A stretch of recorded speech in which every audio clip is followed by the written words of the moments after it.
Hello and welcome back to the Crucible of Avarice campaign. How is everyone doing? Surprisingly still sane. I'm doing. I don't know how I'm doing, but I'm doing. It's been a while since you last were on the sessions, Juice. A lot has happened. A lot has changed. From the very brief briefing I got, yes. It's gonna be a doozy today. It is gonna be a doozy. But first of all, we shall probably do the best summary we can do. Last episode, we had our intrepid party eventually stumbling upon the final place of their destination, known as the Seryu clan's hideout, before eventually settling on an agreement with Kozuki Seryu, which was they would eventually amass a small group to go to the southern region and take down the Oni pirates, wielded by the captain known as Yol Kaiga, the strongest man in the world, or the strongest creature in the world, should I say. After eventually the meeting had amassed, Anarche and some of the others eventually split up. However, Rakia, alongside Adrian, Adriana, and Zachariah, went off to the courtyard. Rakia, with the intention of potentially saving her friend from the funk, attempted to attack her siblings to enact Adrian's sudden inner potent powers of form of strength, and becoming, yet again, the great paladin that they once were. However, things did not go exactly according to plan, as Raki had hoped, accidentally even slaying Adriana, Adrian's younger sister. After doing so, a fight broke out between the party, including Cloak and also Fletcher. Upon the eventual defeat and death of Rakia, and the eventual knockout of Adrian, they had been laid bare and defeated. Fletcher and Cloak were the only ones left conscious or alive in the party. Although he fought, Anarche had been away for quite some time, and he is soon to return to the Seryu clan's hideout. But before we get to that, we have something else. Something else that has not been talked upon or seen for quite some time. A certain mood muscle by the name of Felix Fatigue. We return to the Orochi clan 8 hours. 8 years later.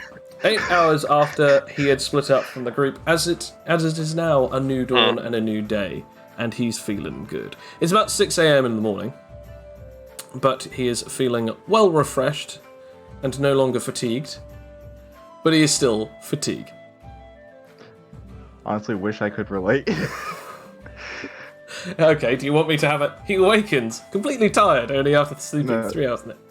No, he's good. He's probably starting off the day with just some brief meditation practice. Just trying to stay calm in the mind. Okay. Not blissfully unaware of all the murder that has happened or is about to happen. I would say in this current timeline is about to happen. But yes, I guess roll willpower twice. We can have it that you've been sort of training for, meditating for for 2 hours or so. I almost pulled out physical dice as well. We rolled with physical dice in this. I wish. Hopefully, Bill, your luck will be better considering you got 12 natural 20s last time.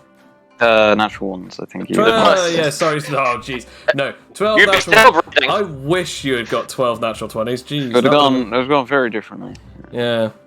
Well, what would that have been? Almost 2,000 XP for that. Okay, so a 12 and a 7. 12 works out pretty good. Yep. Your meditation is working relatively well. But after the first hour, you sort of it's harder to concentrate, and eventually you do give up, as you are hungry. You adjourn to where you can smell lovely food being cooked. You eventually arrive to a large mess hall where there are people sat down on, at tables eating food of all sorts of different varieties, whether it be meat or vegetation, whether it be just simple rice or even cereal. There are all sorts of different people eating all sorts of different types of meals. You eventually notice Tendra, who is sat at a table in front of three rather different-looking individuals. One of them is wearing ceremonial garb of a samurai. The other one is, funnily enough, just wearing jeans and basically a tank top. And the other one, how is he dressed, Connor? Well, the other one is dressed in a traditional kimono that is all black. That covers up most of his midnight blue skin. Okay. And what exactly does he look like? He looks like a American bullfrog with a tongue completely wrapped around his neck. As you see this, do you go to sit down next to Tendra? Yeah, Felix would. As you go to sit down next to Tendra, you go, "Oh, you're finally awake then. Come on in." Felix will sit down. As you do. So, I heard that your friends last night got into a fight with one of the, what did you call him? A character judge? Yeah. It's a thing. Rudder is our character judge. He basically determines whether or not you're any good of a person or a fighter or any particular use to us. He usually does this by figuring out some things about you, usually through combat, of course. It's usually his particular style of his connection to one spirit to another. He's pretty perceptive like that. Right. Well, anyway, he kicked Adrian's ass yesterday. And according to a specific incident, they are not allowed in the Orochi's family's place of residence. So, wherever your friends are now, they are not here. She then begins to sort of like tear open a roll of bread and starts eating it. That tracks. Mm-hmm. Well, obviously we have more important business to attend to than them at the moment. Oh, really? Referring to, the whole point they're out there, their mission. Do you say that? Do you say, like, I refer to the mission?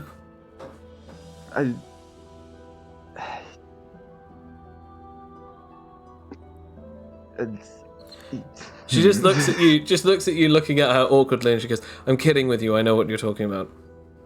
Okay. Right, and what exactly would that be? Or at least, what exactly is your idea? Well, should...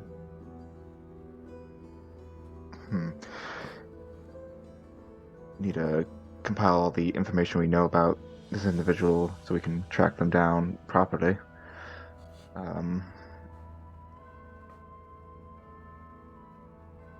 Who's to say that this particular person doesn't exactly want to be found? And also, who's to say that he's on this island?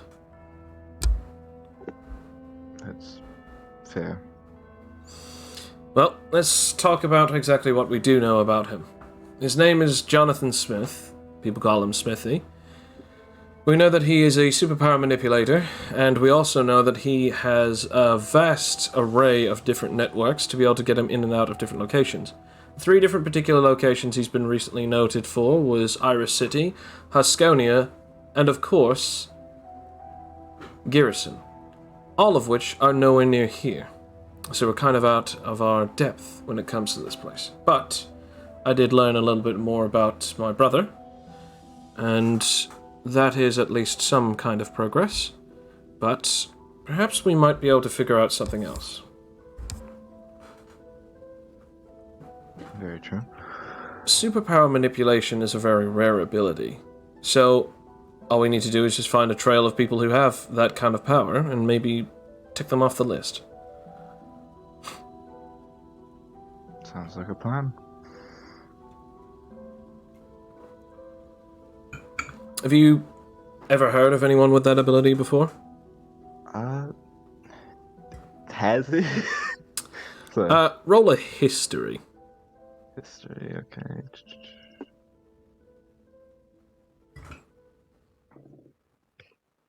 What's my history? Cool, that's a 0, so... no, Felix has not. You've not heard of, nor do you remember anyone with that kind of power. Also, you wouldn't know really what you're looking for if you did know that they had that power. Sadly, I don't. Okay, well, we know that. You don't know anything.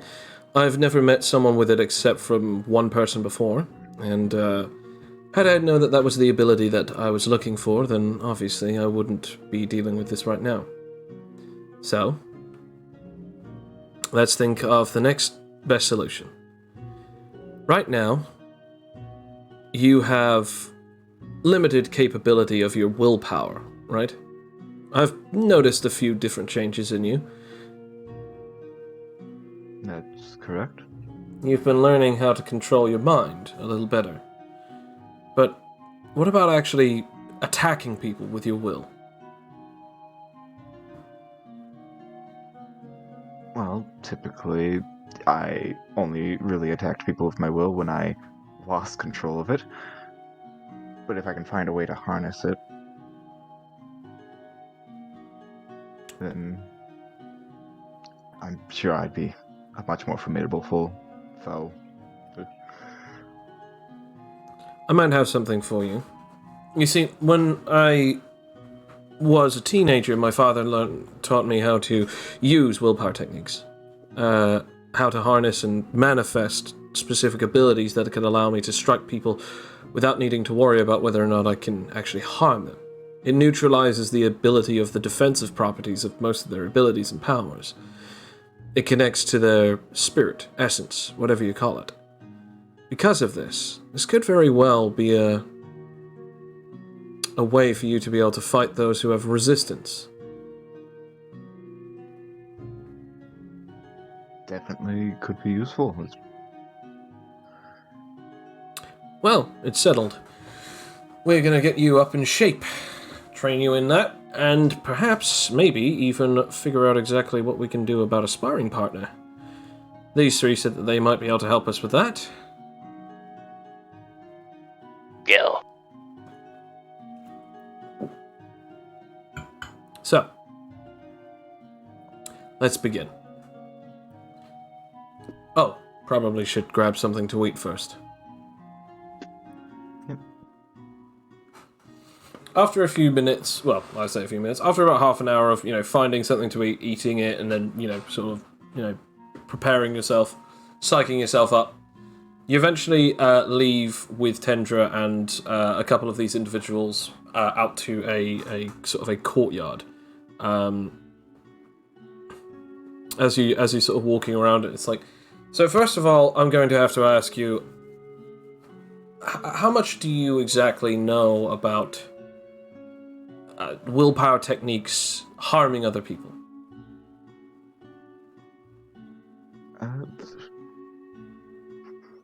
Would that be power knowledge? That would either be history or world knowledge. World knowledge. I would take history, as that is better in my case. Still a 3. Still a 3. No, you're not quite sure. You haven't really heard of anything like that before. I'm afraid I don't know much. Okay. Studying powers wasn't really my forte. Well, willpower is not exactly a power. It's actually more of a life force, something that we are able to manifest with the strength of our will. Some people call it the wavelength of the soul, others people call it the breath of life, others call it the essence of ambition. There are many different formats that this particular ability can take form. Either way, it is the user's will to be able to command an energy force of their own life, and be able to wield and use it to actually attack people, to damage and harm them from almost like a soul-to-soul kind of thing. This is what we're going to learn today, so that perhaps maybe you could do this. The best way, of course, for you to do this is I'm going to try and teach you it. So I shall now attempt to roll something to see how easy or difficult this is going to be on your end. Oh boy. Given my past couple of rolls, this will be great. No, This no. will be wonderful. Okay, Oh, well... I'm gonna need you to roll me willpower with disadvantage. Okay. It begins already. It begins already. Oh, flashbacks. So that's Okay. an 11? That is an 11. That I can work with. Okay. She begins to sort of try and tell you to sort of imagine it like some kind of force that's coming from your hand, and you don't really understand it fully well, but you sort of remember back to what she was saying when it's like a life force, so you try and sort of remember it like in the same sort of way of like imagining like a sort of almost like essence of your mind or your soul, sort of a part of you. You're just sort of trying to imagine a force of energy coming up to your hand. And you sort of feel like you've got the hang of it. Like, okay, I think I understand it a bit more now. I think I know roughly what I'm doing with this. And at this particular point, she's like, okay, what I'm going to get you to do is I'm going to get you to try and use this particular technique a couple of times against an actual moving opponent. It's a faster way than I was able to learn it, but it might be more helpful to you as well. You'll be able to use this with your other abilities and powers, so don't worry about transforming, because that will also be definitely helpful to you. First and foremost, we should probably see who exactly wants to fight you. Who's up first? I might as well get a little workout. Go. Okay, Mr. Frogman is going to take you on. Name's Greg. Sure it is. Okay. Well, I'll let you two have your little sparring match and we'll figure this out. So, would you both like a free action to do something now, or would you just both like to roll initiative first? I mean, if I take the free action, I will be bulking up. Fair enough. Greg is going to sit there. Okay. As a free action. Fair Yes. enough. All right. Okay, so it's been a while. It's SP, right? Yes, yeah, it's SP. Okay. Yep, and then willpower.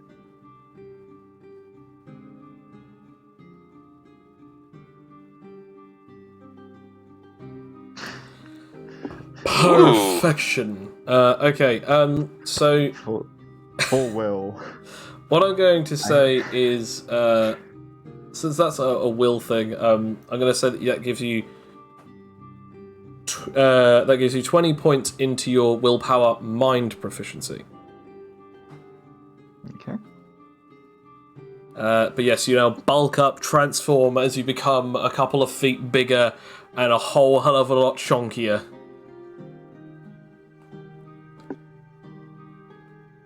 As it is now the time for the both of you to roll me some initiative.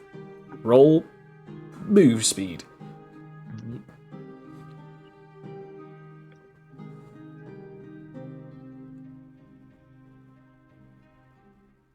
(18 and 19), Felix is going first. Felix, I'm going to state that as you're trying to train with this, what you'll need to do is you'll need to roll willpower first before you try and throw any kind of an attack. All right. Well, Felix will run up to go for like a punch. Okay. So first do willpower. 22.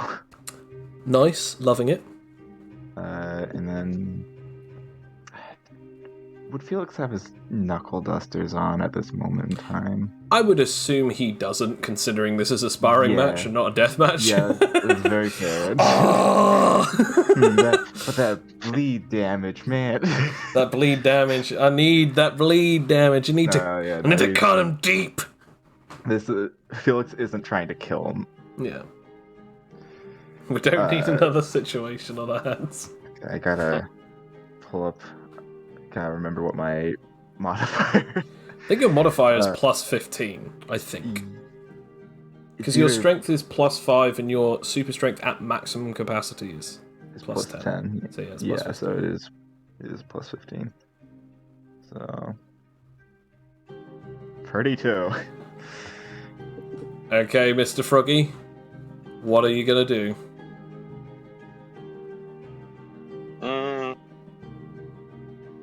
I'm going to attempt to dodge towards the sky. Okay, I guess that would be an evasion. Mm-hmm.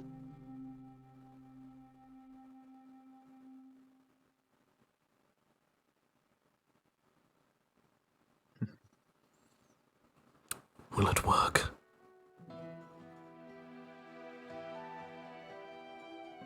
No. No. As you land your hit, roll your damage. Okay. First it's 3d10 plus a d8 plus 15. Yep. So I'm not doing like combo or anything at the moment. No, okay.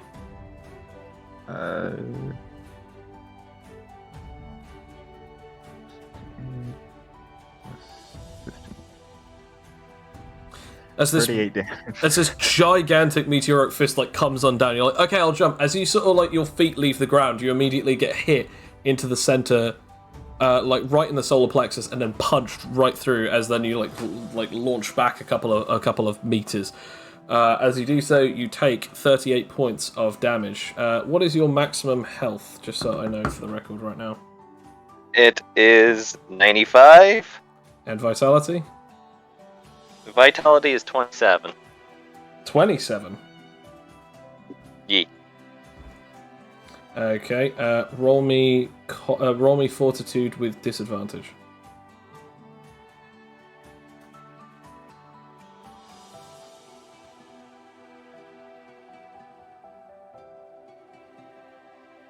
I got a 4. Well. Sojo, how do I die? Oh no! This is a sparring match. You don't die. So as you get punched, you get launched back, smashed into the ground. As you do so, you're like winded to the point of which you can't breathe, and then suddenly you pass out. You're like. Felix just going. Who's next?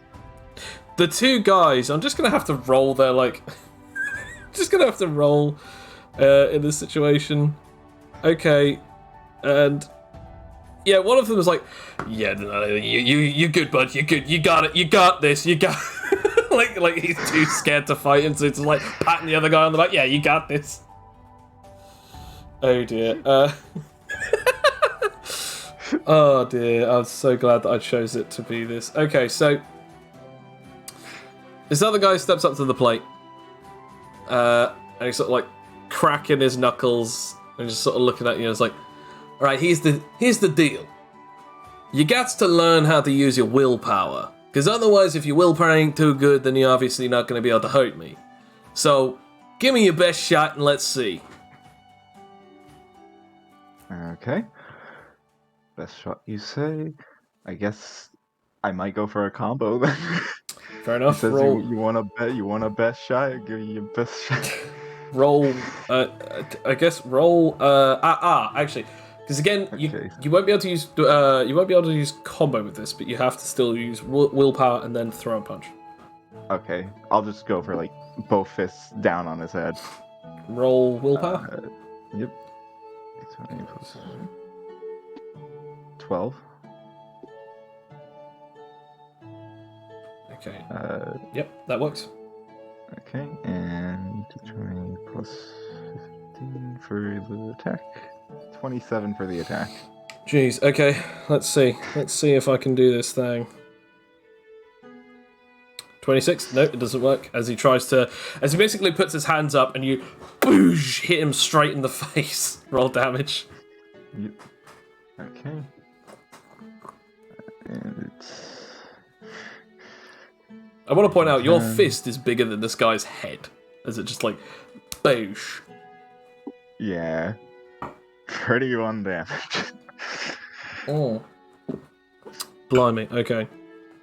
As the punch goes right into his face, you can sort of see ripples going throughout his body, as if his body's trying to absorb the impact. As it goes, and then he immediately pings off of your fist, and then sort of like his head just goes smashing right into the ground as he starts doing like rolls backwards. And then he's just like lying on the ground for a second as he just gets up and like, damn it, that really hurt.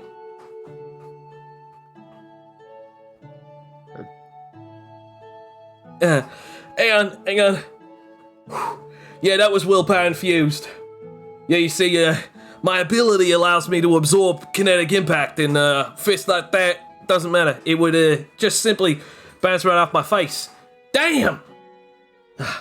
Right, let's try this again. As he then rushes towards you and he attempts to throw a punch. Alright.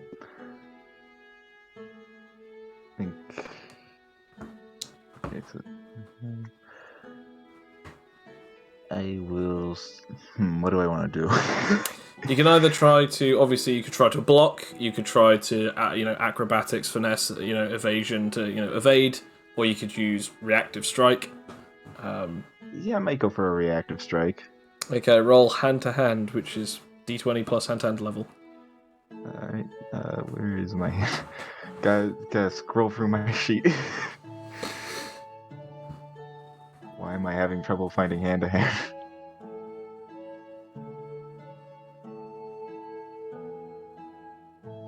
Just give me a second. It's been a bit. Oh, just having so many abilities, it's just, it's so burdensome. Look, it's hard, okay? It's hard being this powerful.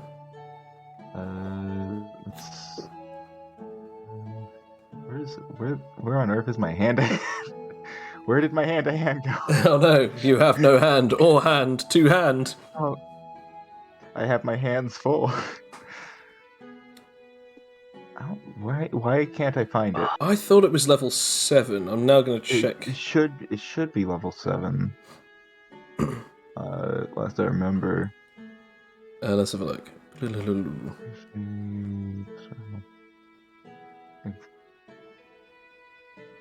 You have made a dog's dinner out of this one, haven't you? Everything. I see why. I see why there's an issue, because everything under here is hand-to-hand proficiency level 7.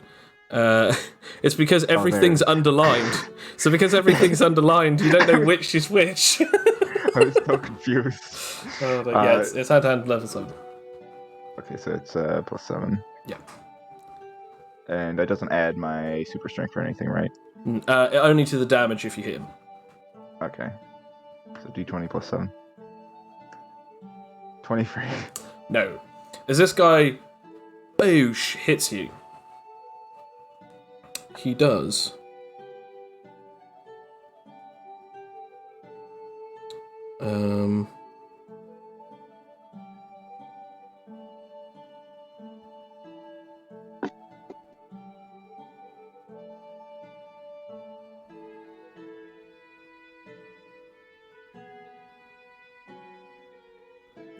he does damage? Yeah, that's physical damage. As he boosh hits you, and then a massive impact blast hits you, dealing no damage, because I think, don't you have 40 resistance right now? Something like that, yeah. Your stockpile is 40 points, yeah. Okay. Yeah. As it hits you with everything he's got, so it seems. It's just that thing of yeah! Oh, come on! As all it's done is just made a hole in your shirt. Well, that can be stitched. Okay, well, now you come at me with some... come on, I guess, just, yeah. Yeah, here I come. Oh boy, cracked knuckles. Here it comes, boy. Yep, Oh just boy, go it's for my just turn, a man. Just a straight up punch. Again, roll willpower. Yep. D20 plus 22. Damn, bruh. Damn. And then D20 plus 15. Jeez. 31. Jeez. I mean, I'm a try, but I don't think I can get this win unless I nat 20. I'm just gonna specify now non-lethal. Yeah, no, again, this is a sparring match, so any attack will be considered non-lethal consideration. I know, but I'm just making sure. Yeah, don't worry. Unless if you state to me, I am no longer trying this as a sparring attack, I am assuming that all of this is just, in good fun.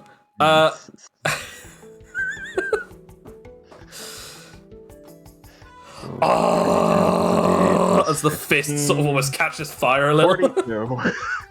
Jeez. Okay, so as you hit him again and full on smack him, this time like his body turns around like 3 times before he like sort of staggers a bit. It's like, where am I? He just sort of shakes his head a bit.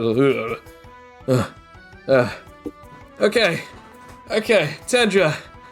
This guy ain't so bad. I mean, he's pretty powerful. Yeah, I get it now. I get it. He's got the gift, But what if I do this? And he just goes for another punch. Will it work? Yeah, okay. His ability won't work. So basically, unless if I somehow magically crit this attack, you won't take damage. Yeah. Ah. Could I guess, would it be a grapple? Could I try and just like grab his fist? Do you have reactive grapple? I don't think I do. I will allow you to grab his fist using blocking, so it means That's that your fair. hand will take half the damage if he can deal damage to you. Which I don't think he can, but I think you've I mean- only lost 1 point in your stockpile past this point, so at this point you've got 39 yeah. damage resistance. Boosh! So it's a D20 plus. So that would add my super strength, so plus 15. Yeah. So yeah, D20 plus 15. If you have any blocking, plus that to the 15. Oh yeah, I don't have any blocking, but that doesn't matter. Good. Okay. He does hit, so good for him. He does hit, absolutely. He definitely hits you.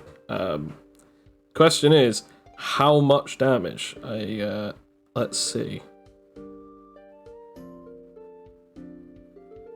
Oh, blimey. Plus O. Not plus 0, plus O.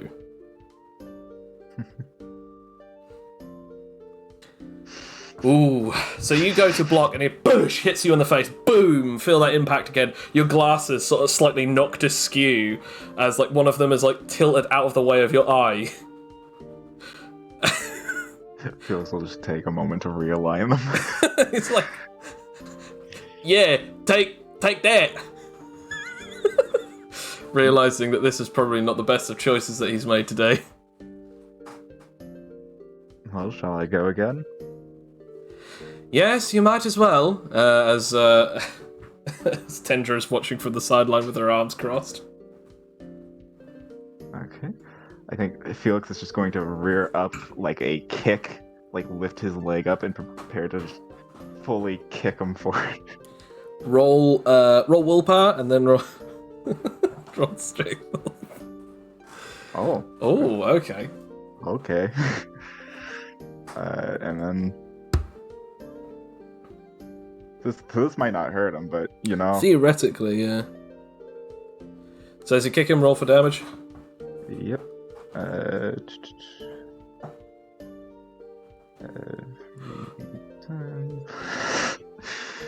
God, just the amount of stuff. So as you like, boosh, kick him. Are you stamping on him or kicking him? Full on kicking him, like trying to propel him with a kick, like launching him away, essentially. Oh, okay. As you go to like kick him, like you hit him right in the body, but then for some reason, all of that force is just gone. As he then just like he crumples over the foot and then looks up at you like, Oh, that... Now that didn't have any willpower, did it? As he then says, big mistake. As it's now his turn. His willpower is not working, so this, again, theoretically might not hurt. Beat a 13! Yeah, take that. Yeah. You know, I might go with a reactive strike. I mean, you know what, fair enough. Should I roll willpower first, or...? Sadly not, because it's reaction. Yeah, it's fine. Okay, d20 plus 7, 23. So, there's no point in us rolling the damage, because he's immune to physical, thanks to his ability. But as you do that, you sort of, you know, your foot leaves his stomach, he goes to, like, throw a punch, and then you sort of, like, basically bitch slap him with a punch, like a rolled up foot. Boosh! Like your fist is a mace against his head as it sort of knocks him to the side for a second. Ugh, as you just stop him from hitting you, and it's now your turn. Okay, cool. I guess I'll just go for a good old like left hand jab. Roll willpower. Yep. And then strength. Good enough. 10. And then... enough for... I mean, unless if I crit, I'm not going to get this. Yeah, you hit him again. Yep. Boom! Roll damage. Yep. 3d10 plus a d8 plus 15. Jeez. 41. Oh, good lord. Okay. I just have to add these together. How So- non-lethally dead is he? How non-lethally dead is he? Well, he's definitely not. He's definitely not dead. It's not even like finished off his entire health, but it has done a lot of damage to him. As like you like, boosh, punch him, like just jab him, like he just sort of goes down for a second. It's like, ah! Like you can feel that he's trying to hold in the pain, but it's just not working.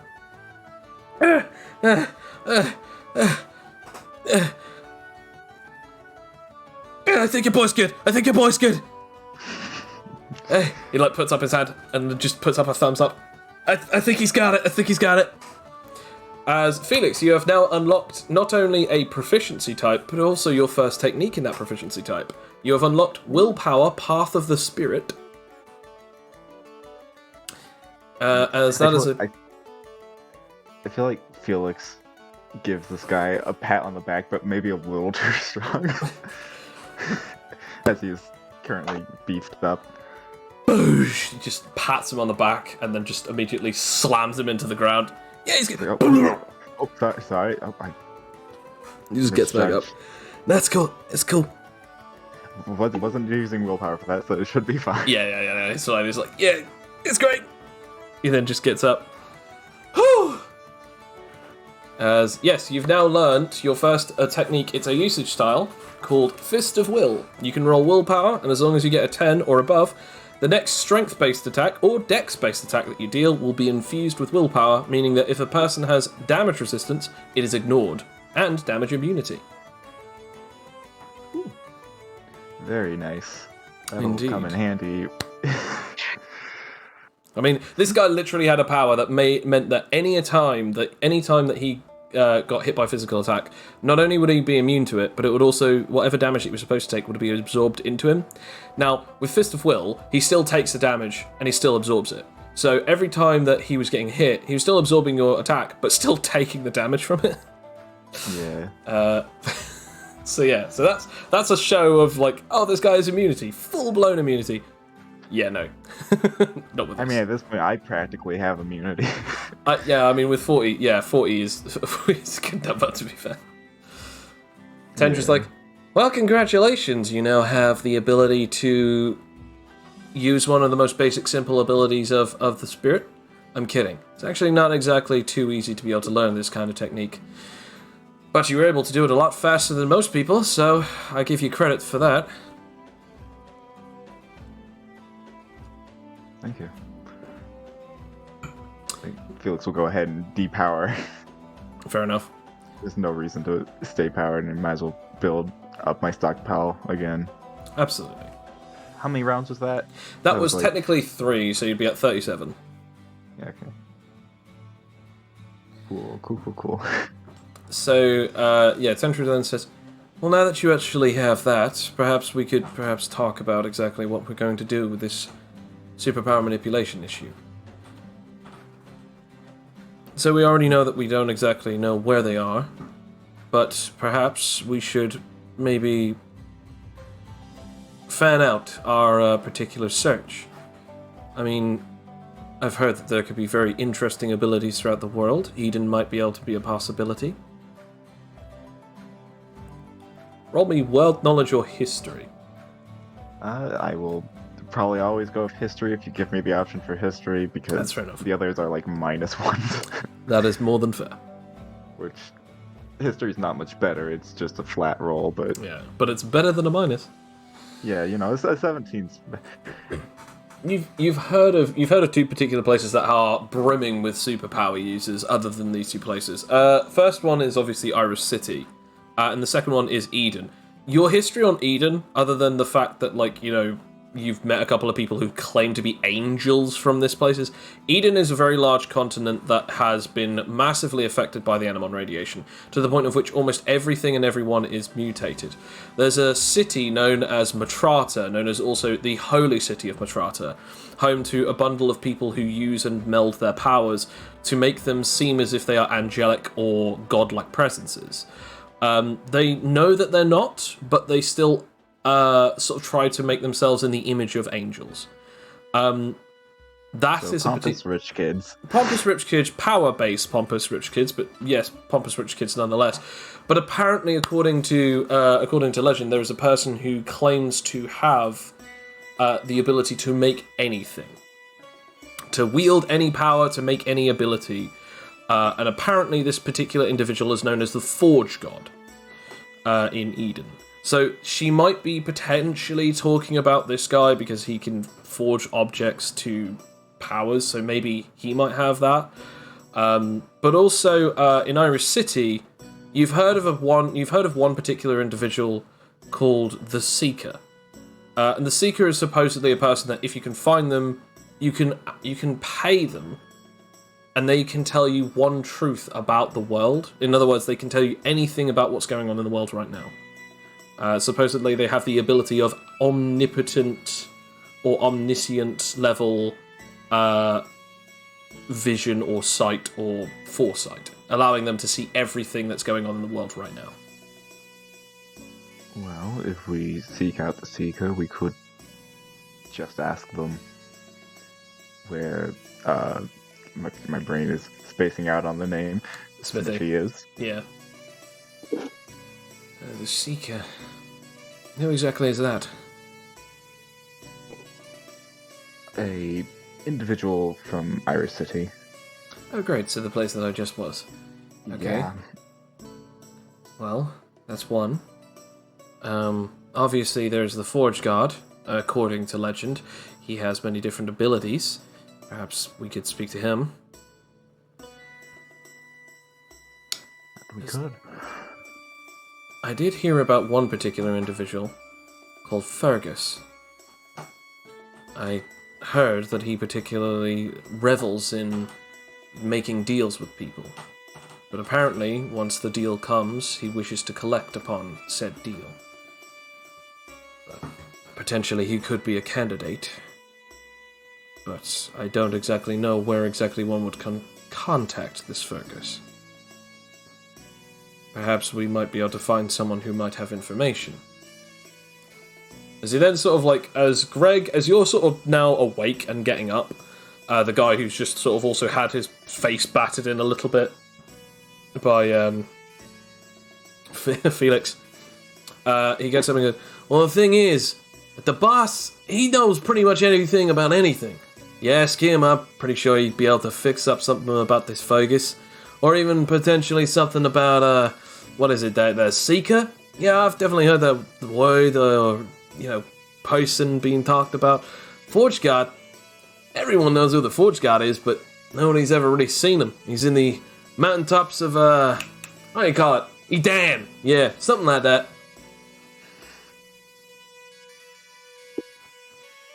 So it seems as though my older brother might actually have more information than we first thought. Perhaps we should ask him. Doesn't hurt to ask. Then in that case, that is what we'll do. As we now come back over to the Seryu clan's location. Fletcher and Cloak. Right now, Rakia, Adrian, and Adriana's body are currently being lie down in a particular location. Zachariah is with them, and Suzaku is apparently in there with them as he needs to basically take some time to charge himself up for this resurrection flame ability. Whilst this is going on, you are now sat down in front of Kozuki, and it's just the two of you. As you've now told him the incident that arose, all has been fully explained. You also, Fletcher, I'm assuming, do you tell them that this was Rakia's plan specifically only to not for any of this to be intended, but for for Pretty much, yeah. Convey what the general idea of Rakia's idea was. which was to Hope to bring back Adrian's fighting spirit. Okay. I see. Nevertheless, it went awry. After speaking to Zachariah and speaking with an in and out of consciousness Adrian, it is led to believe that this particular individual group has separated. Even if we are to resurrect Adriana and Rakia, I fear that Adrian and her siblings will not stay with you. It is not only what had happened between Rakia, but also what had happened with Cloak and Fletcher. So, we are without people, but I hope that this does not mean that either of the two of you are still wavering on your agreement. No. In fact, I would say it more steels my resolve. And as for you, See this Shungi, out to the end. I do not waver in my agreement. very well then. We are currently still waiting on some things, but Suzaku was supposed to be joining you. Theoretically, he still could, as you will need some kind of person in which who can heal you. And, let's be honest about this, due to the fact that we are understanding of your abilities, Shungi member, your nullifier physiology makes it impossible for anyone else except from Suzaku to heal you. As his ability is infused with his will, he can break through the nullification effect of your powers. Is that correct? I assume so if I let him. Then in that case, I was right in my assumption. Either way, Suzaku will indeed be journeying with you, but you are still currently down at least 2 players short. We were hoping for at least a few more. We will obviously see if Rakia is still available for this, if you still wish to have her in your team. I'm quite unsure whether anyone on our team can actually be trusted anymore. Based on what Fletcher has spoken to me about, it seems as though Rakia's intentions were originally kind of hot. But perhaps it is, or was, gone about the wrong way, I can agree. But there is more possibility and potential for yet growth. We shall see what happens once she awakens. As for the others, what of the other fellow, the Animon child? I have not seen him since you left the briefing.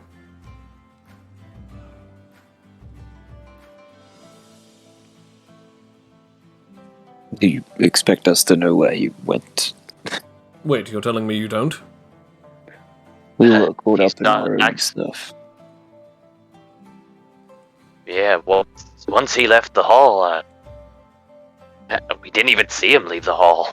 You then just see like a horrible tear in reality as then suddenly Kozuki just jumps up, pulling out both of these two swords as a portal of white and grey of like a weird, almost electrical sort of field opens up, as then an arcade jumps out, holding what seems to be 2 packs of muffins.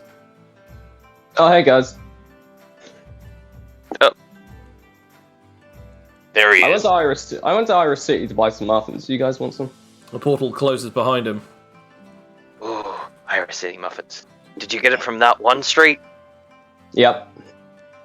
Oh, they do the best muffins. That's You my place favorite street Kozuki- name. That one street. That one street. Everyone remember it's called that one street. It's that one street. That's where we'll end the campaign, is us all going to buy muffins on that one street. Yep. You know what? If it doesn't end that way, this entire campaign has failed. That one street boulevard. That one street. Finding your way to that one street. Sorry. Afraid I'm unfamiliar with that one street. Oh, it's a great place. It's not too far from the remains of the museum. I'm not sure what they did with it. Right next to the 2 berry shop on the corner. Oh. So Damn, might have to go back now. There's a lot of those popping up.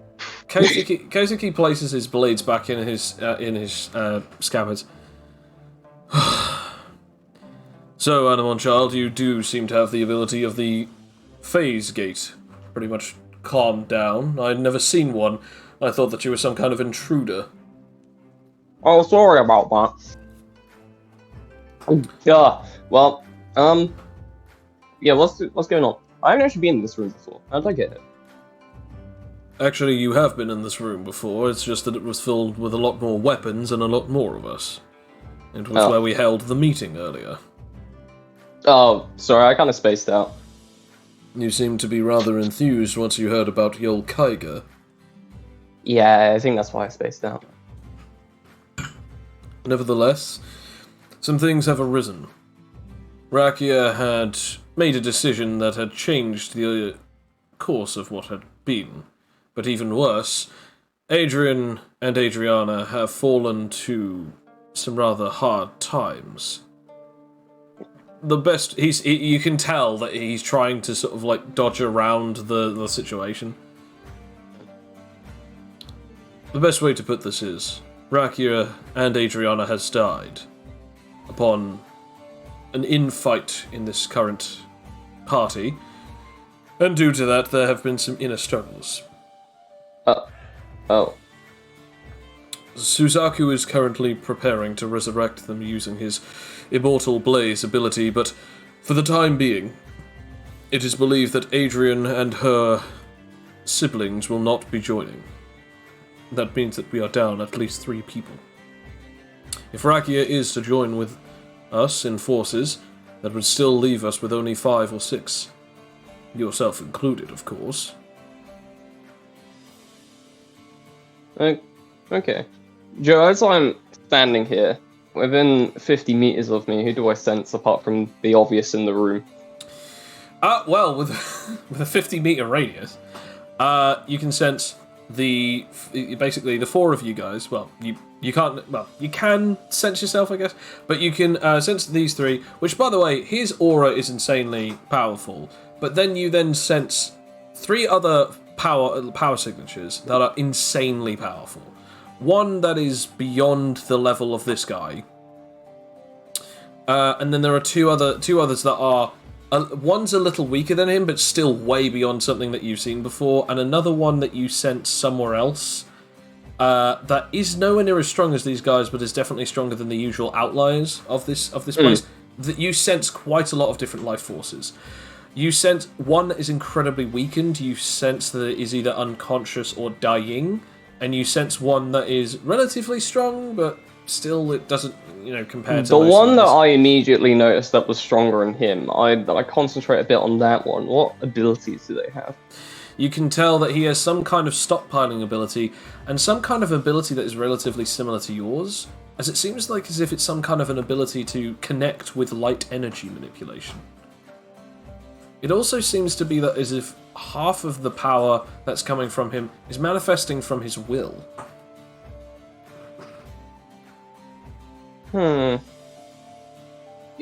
Yes. That's not great. I don't really know what to say. I haven't really been in this situation before, and I only met them like a couple of hours ago. Regardless, Anamon child, are you still going to be fighting alongside them to take down the Oni pirates, including Yol Kaiga? I mean, yeah. I mean, he is supposedly the strongest thing alive on this planet, so of course. You intrigue me, Anamon child, but nonetheless, I look forward to seeing the results. Also, who's that guy? As I just point in the direction, and obviously there's just walls there. Everyone just looks at you confusedly. Oh, right. It's the other's like stockpiling and energy beams. He's stronger than you in terms of aura quantity. Okay, hold your tongue. That is the emperor of this entire nation. You should probably convey yourself with a little bit more decorum. Anarchy immediately runs out the room. God damn it. You just run through a screen door, there's just like a silhouette of you there. Yep. I don't know if we should stop him. I don't think any of us could stop him at this very moment. Do you think he is going to cause ill harm or ill will towards the Emperor? I think he might annoy the Emperor to death first. Then in that case, I feel sorry for him. Now, is there anything that you particularly would like to discuss or sort out before we have to deal with any more? Well, I was looking to train earlier before that chaotic mishap. Right, my particular technique that I said that I could teach you. Yes, I'm still willing to learn to help you. The Azure Claw. I can teach you. In fact, I could teach the both of you if that were deemed both necessary. Ooh, I'm always willing to learn new techniques. Then in that case, we shall do so. He then sort of like... He places his arms on both of his swords, and he then says, "This is a great location for us to do this. So first, I must ensure that the two of you are both up to date with at least the ability of wielding willpower. I've seen your willpower at work, but I'm afraid," as he looks at Fletcher, I have yet to see yours. Have you been trained in the path of the spirit?" I felt something whenever I phased into an Arcase phase gate, but I have not felt it again since. Then that is what I shall teach you first. As we now come to Anarche, running towards the energy signature. Anarche, you eventually see a rather tall man, about 6 feet, long blonde hairs. Part of it is tied up in a sort of top knot. Perfectly pristine gold, red, and white, as well as a little bit of silver all over these sort of like special sort of ceremonial sort of ceremonial garb, like a bunch, like a kimono. He has one decorative looking katana on his left side, as he is currently speaking with what seems to be a red birdman, which you can definitely tell is a phoenix due to the fact that you can sense him.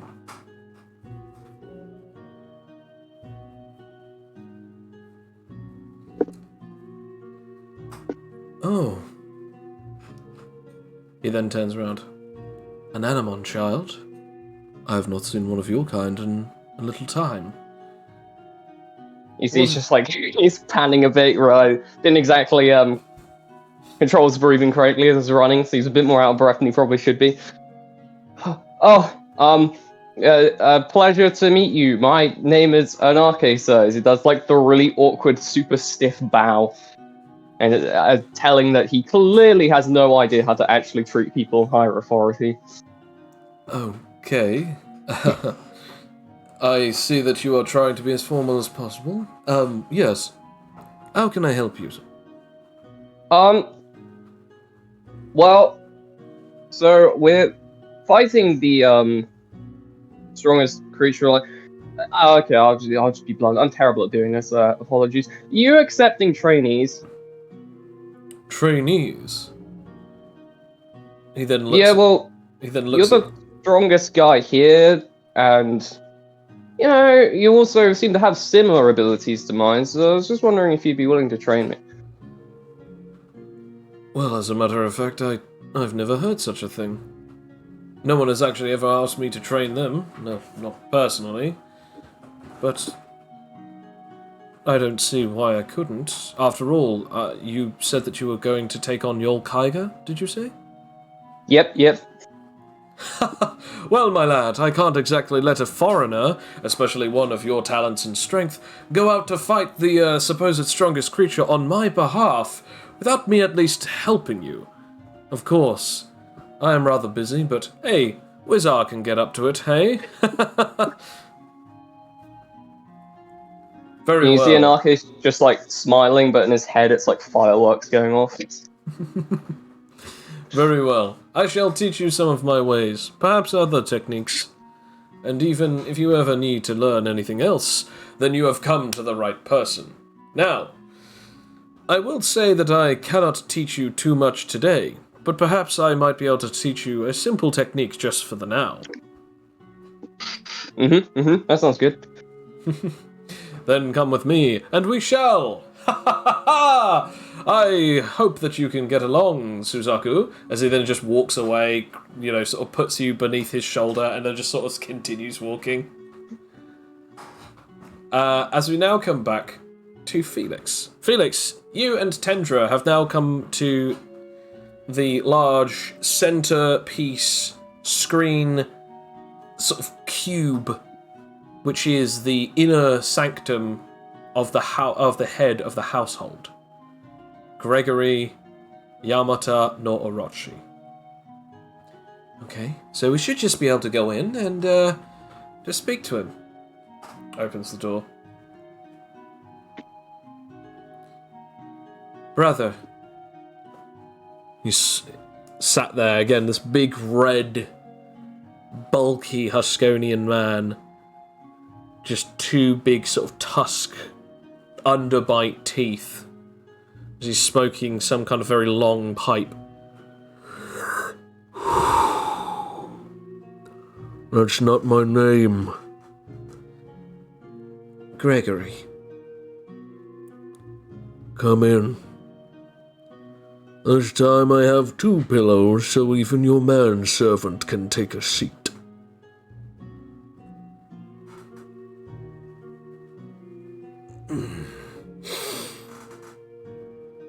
So take a seat. Alright, Felix will take a seat. What is it that you wish, Tendra and Mr. Fatigue? Well, we were wondering if you knew anything about... Well, we currently have a mission.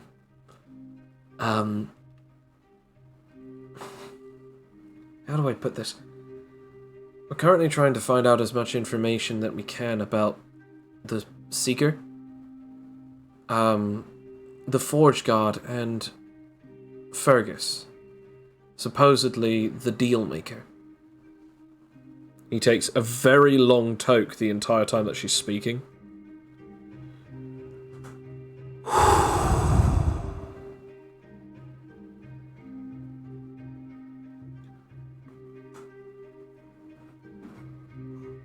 Tell me, have you ever heard of why they say don't deal with the devil? Why would you think that one should not make deals with the devil? After all, they were merely corrupted angels, once upon a time. And they say sometimes humanity is corrupted. So what is the difference? What would be the difference if you were to make a deal with an angel or devil? It is the. addressed. I was just gonna ask if this was addressed to Felix. It was addressed to both of you, but she doesn't seem to have an answer. Okay.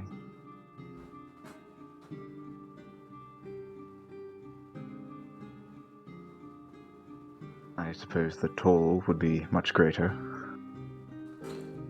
Exactly. But do you know why a devil's toll would be so much greater than an angel's?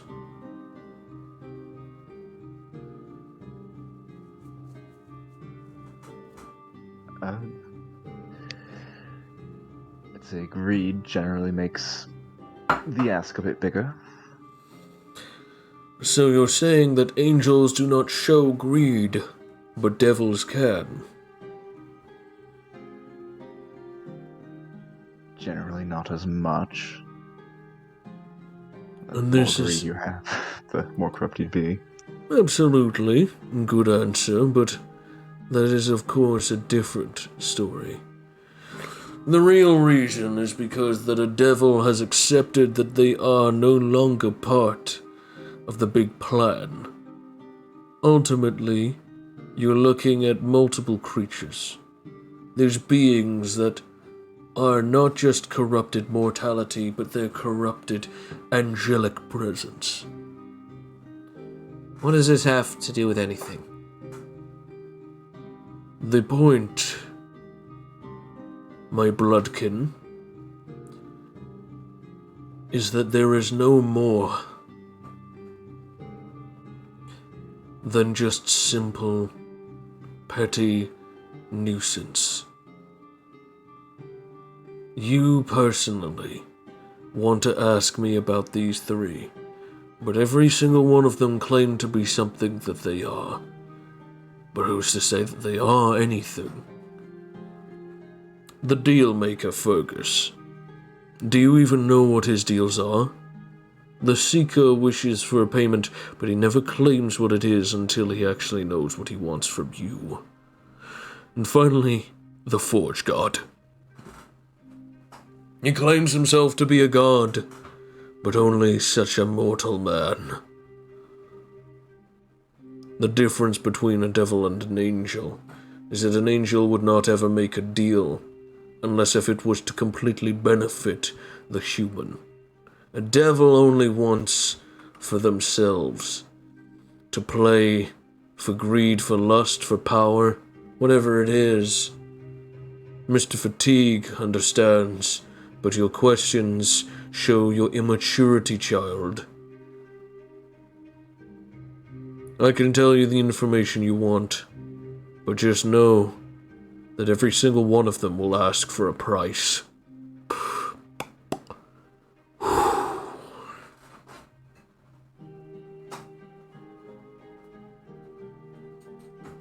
So, what will it be?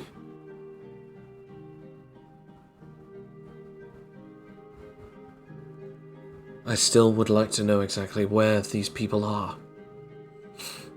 Okay. The Seeker is somewhere in the darker regions of Iris City's slums, usually, but has his own place. And the Forge Guard is upon the highest of the mountains, within sight of a special ongoer fortress that was built many, many centuries, millennia ago. As for Fergus, the deal maker, his deals are a little bit more nefarious than you'd hope. But I know of a way to summon him. If that is what you wish.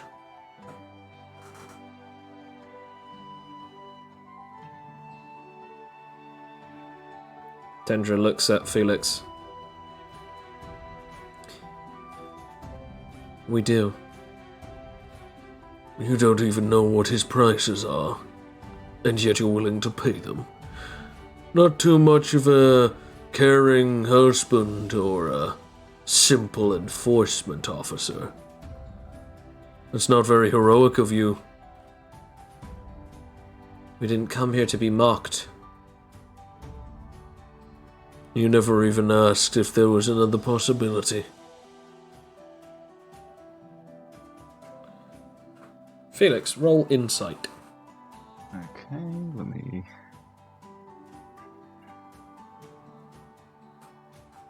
Great, I'm very good at insight. Just so good. So. I mean, yeah, you have a so- good history with this stuff.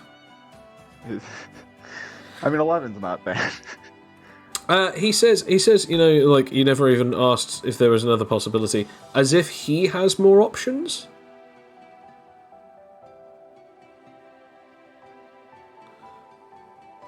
What would you suggest? There are other ways, but perhaps you could tell me what exactly you're looking for. Why do you care about finding these 3 individuals?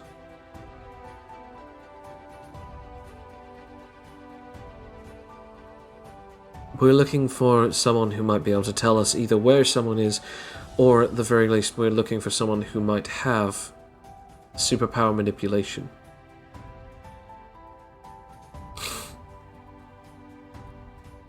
And why would you be looking for that? No. Don't tell me.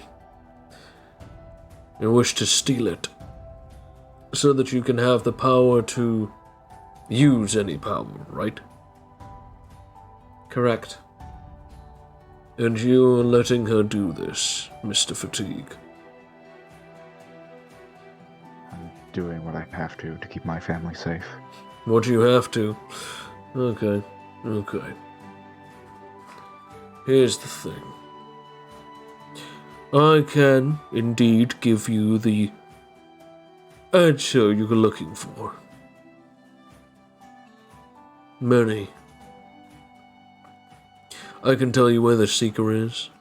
Heck, I can tell you a few different people that I've heard who theoretically are known for having superpower manipulation.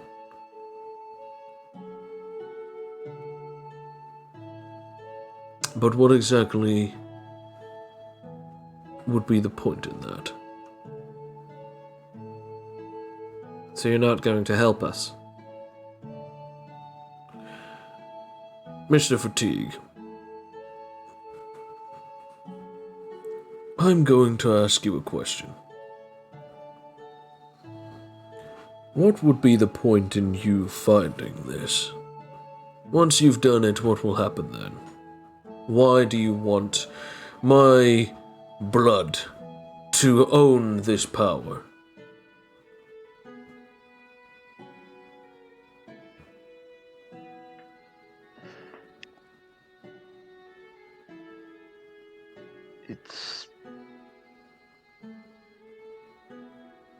It's a trade for a trade, per se. They are keeping my family safe, and I'm helping them out. But what say she gets it? She gets this power, then what? She could theoretically state that the transaction is now completed. Felix, don't listen to... I am speaking. But you're telling him lies. He then sits up. She could, but I have faith she won't. Faith gets you a lot of different places, but dead is also one of them. No matter what choices you make, you're always going to end up dead. Tell that to a few people I know.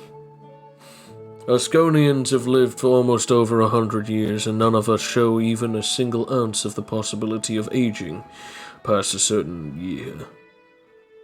We might be considered immortal. We could be killed, but if we're careful, we could theoretically live for a long time. Maybe even forever. If you're careful. There's a theory that states that we might very well one day only live past the 300 mark.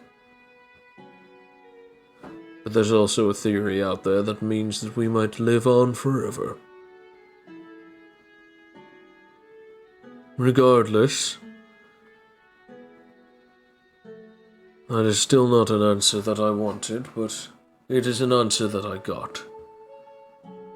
Fine. Superpower manipulation is held by 3 different particular individuals that I have heard of. First one is the man by the name of Jimmy... No. Johnny. No. Jonathan Smith. They call him Smithy. Another individual is the Forge God. There are rumors that state that Mr. Fergus has them, the deal maker, but I'm not entirely sure. And finally, the last of all of them, the true bloodline of the heirs of the Crawford family. The Lich Queen, and even the other queen of the Crawford family hives, harbor the power of superpower manipulation. It is the first power that they are given, and the first power that is fully matured, so that they can be rightful heirs to the next crown.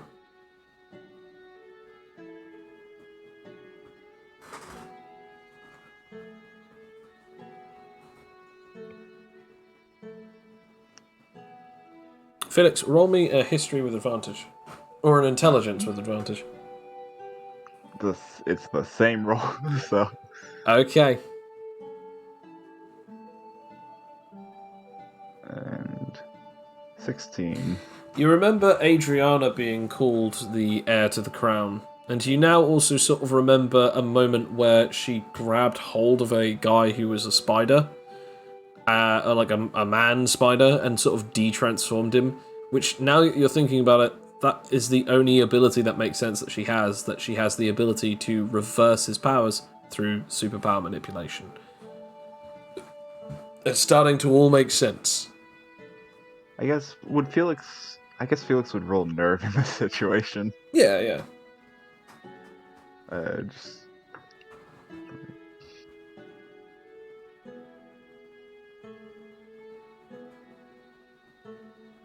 It's taking a bit to load for some reason.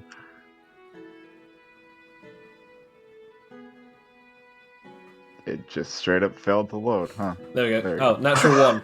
Natural one. Felix has a terrible poker face. What do you say or do?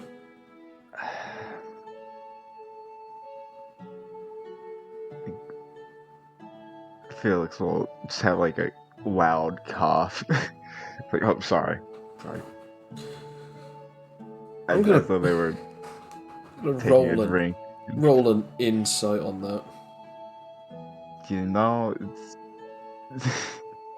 You want me to roll deceit? I guess so, but with disadvantage since you got such a terrible roll. That is very fair. So a 4.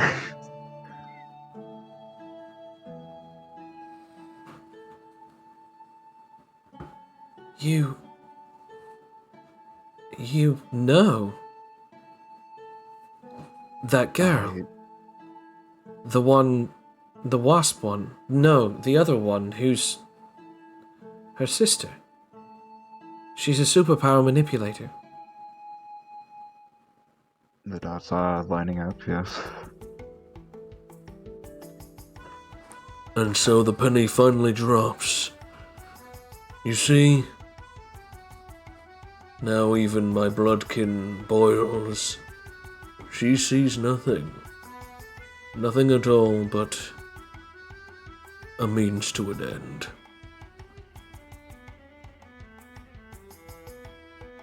Felix, I could take her powers. And then it would be all over. I could not be a threat to the very person who I need to be taught by. I could fix everything. I could fix your wife. And I'd finally have the ability that I need to save this world. It's certainly a tempting option, but do we really... I guess...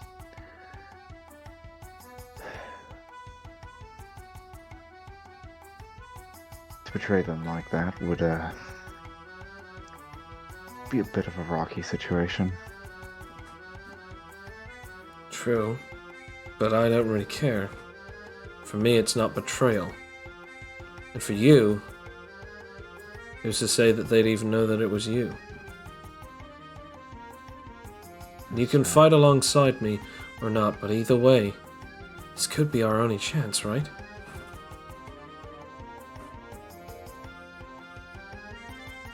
I signed up for this job. Might as well see it through. Are you sure? The family.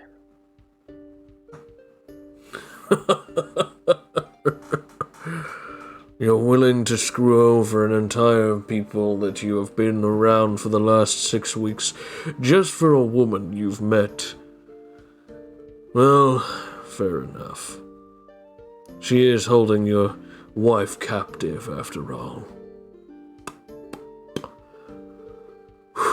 Well, you should probably know that they're currently dealing with a situation all their own. According to the subnet, they just had a little bout with one of the Seryu clan members. So that isn't going to go very well. It's only a matter of time before Kozuki gets to them. So I guess you better run quickly if you want to catch up.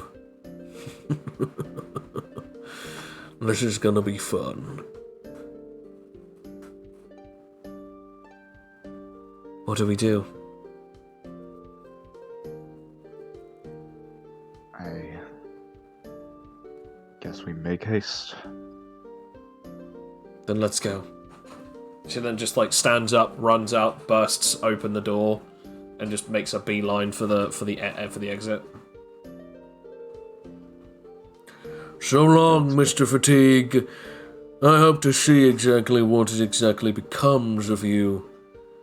I hope to see great things for the family man willing to risk it all for everyone else.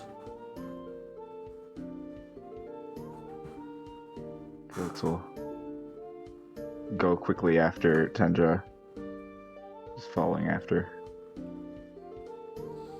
As we now come back to the party. Okay, so I'm going to roll a willpower. And then I'm going to ask you, Connor, to roll me a willpower as well. Should I also? No, this is just to learn Fist of Will. Nice. Okay.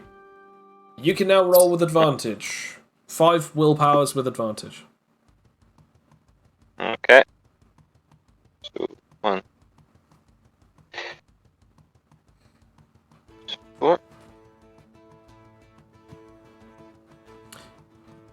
16. That's a nice 20. Yep, that's 1. Nice. Avoided that natural 1 there. Yep.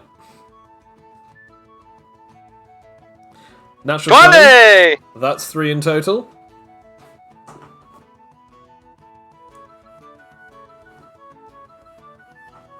That's good. That's 4 in total, and then 1 last one. Come on, for all the money, no whammies. Actually, hang on a sec. I just realised. 20! Oh, nice. I also just realised you didn't actually have to roll for the second time because you already got 2 points prior. Yeah, I did actually. Well, that means that you got 10 points into now 10 out of 100, as you are now level 1 in spirit.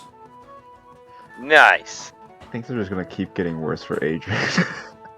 So you now have the usage style Fist of Will. The way that this works, you roll willpower, and then you roll strength or dex when trying to deal an melee unarmed attack. Nice. Good. Okay. Very Thank you. well. Now that you have at least learnt that, we can now continue on with our true objective. The Azure Claw. This particular ability, I warn you, is very deadly to both the wielder and whoever is on the receiving end of it. The Azure Claw is one of the most powerful abilities that I have ever learned. No, created. One must infuse their will and their life force to this attack. I will teach it to you, but it is not easy. The training for it will exhaust you, and it will be difficult. When one infuses their hand with one's willpower, it creates a certain amount of essence, and then upon doing so, they are to sacrifice more and more, to increase the damage, the possibility, and the pain upon your opponent's soul. It is a transient process. You must be willing to trade one for another. Basically, if you're not getting it, you have to sacrifice health to increase the damage of this attack. Ooh. So, I'm gonna roll another d20, plus 10. Okay, that's 17. good. That's good enough. Okay, so all right. Okay, so both of you will need to roll me willpower. I'm gonna say 5 times.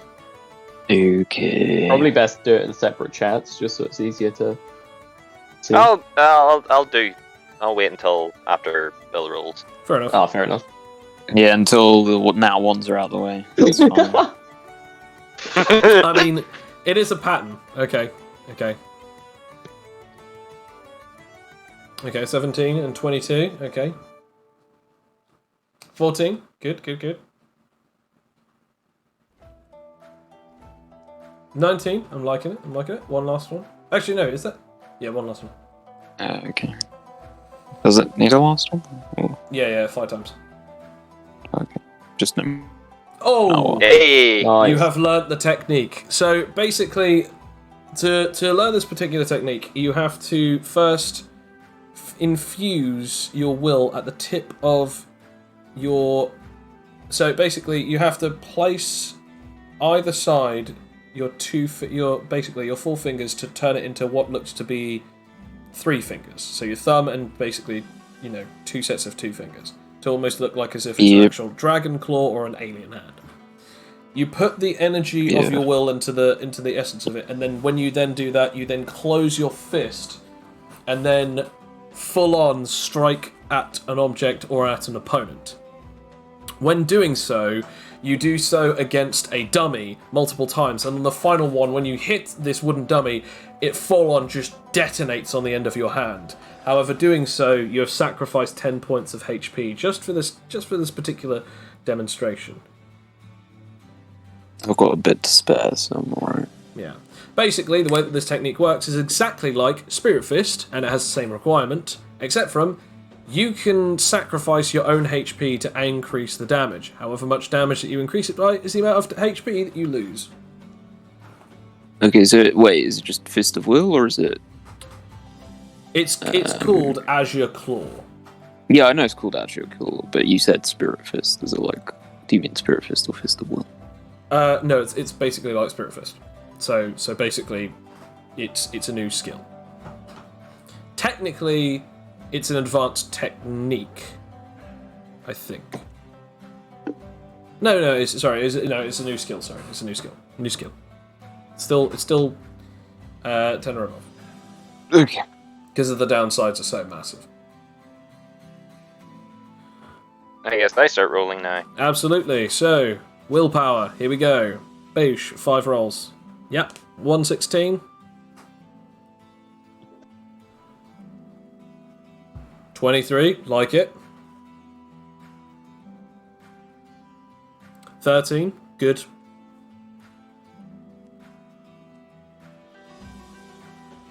8. Not so great.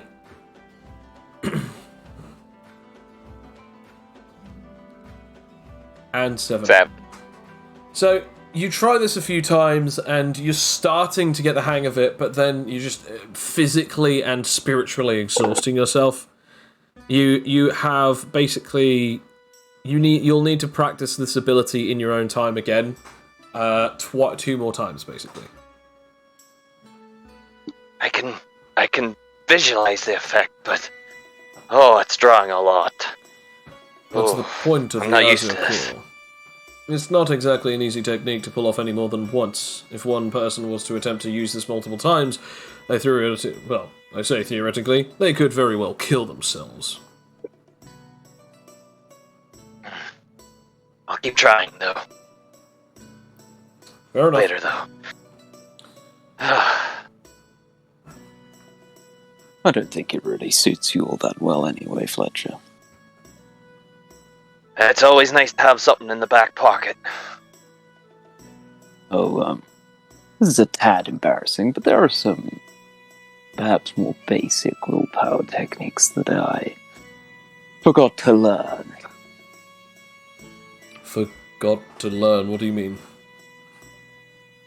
Well, my willpower is quite advanced, but I seem to have skipped out on a few basics. And what exactly would those be? Well, for example, I can imbue things with my willpower, but I don't have the simple skill of willpower extent. I can teach you such an ability. As a matter of fact, it is just simply imbuing one's object from one's will. I shall show you. I shall now roll the d20, plus 10. Okay. 5 times. Off you go. Whilst I'm doing that, I'm going to have a look at something for Anarche, as we're going to come back to him in a second. Oh. 25. 23. 21. 11. Still okay. Jeez. Okay. You are stumped with that natural one. So you are absolutely stumped. It's just, you get it, you understand it, but there's something blocking you from learning it fully today. Perhaps it is time for you to rest. After all, you have been through a lot in just a matter of short time. It is still the same day that you not only faced off against me, but also against your own friends. Perhaps it is best to take a breather. Yeah. I think we need a little time to relax, Cloak. I wonder if those... I wonder if the blacksmith has finished my... Wait! Sorry, no, sorry to bother you one more time, but your smith was looking for some ion ingots. He was wondering to make a staff for me. He snaps his fingers and a bunch of, metal bars just sort of, become part of the floorboards. There we go, that should do. That's amazing. I've been shocked twice today. As we now come back to Anarche. Anarche, you have been carted off over to basically just a sort of place on the outskirts of this here location. Okay. Okay. So, what exactly would you like to learn? I'm kind of willing to learn anything, to be honest. But, well, considering I'm pretty good when it comes to spirit, but I haven't really practiced any of the others. My powers kind of didn't really need me to worry about that for a while. So, I'm not really sure, to be fair. Either some advanced techniques under, well, just some powerful techniques under spirit, or maybe just learning some of the basics. Perhaps we should learn some of the basics from your abilities of mind or body. Okay. Well, I think body would be more important at the minute. I'm a bit lacking on that. First of all, tense up your body. Think fast, as he then goes to strike at you. Roll me, I guess, willpower. Alright.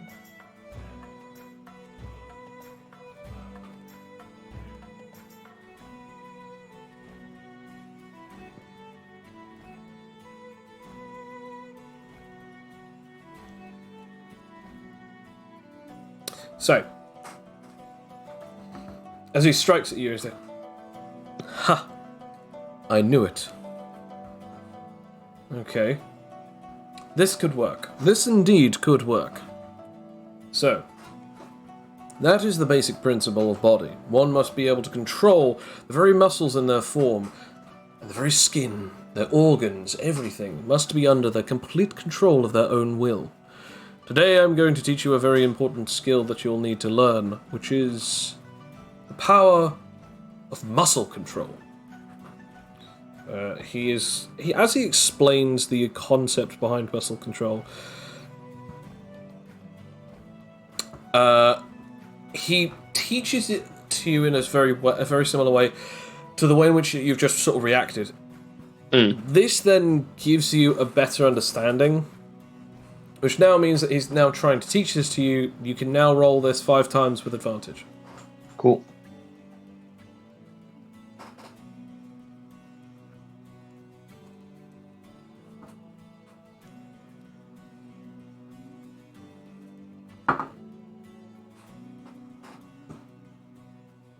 Alright, so 11 plus 8, so that's 19. Good.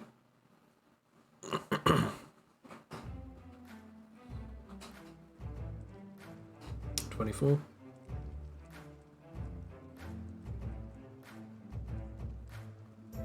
Nice, okay. And then one last roll. Cool.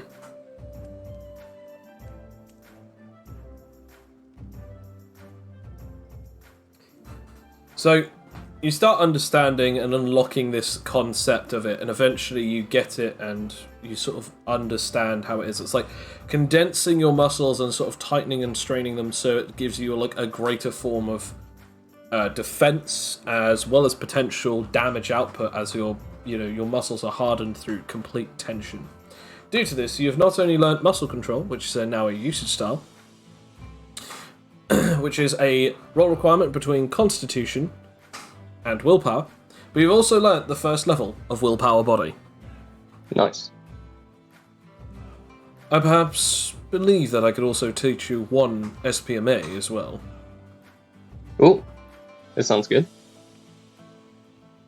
It's not too amazing, but it could still come in handy for large foes. Light Shower.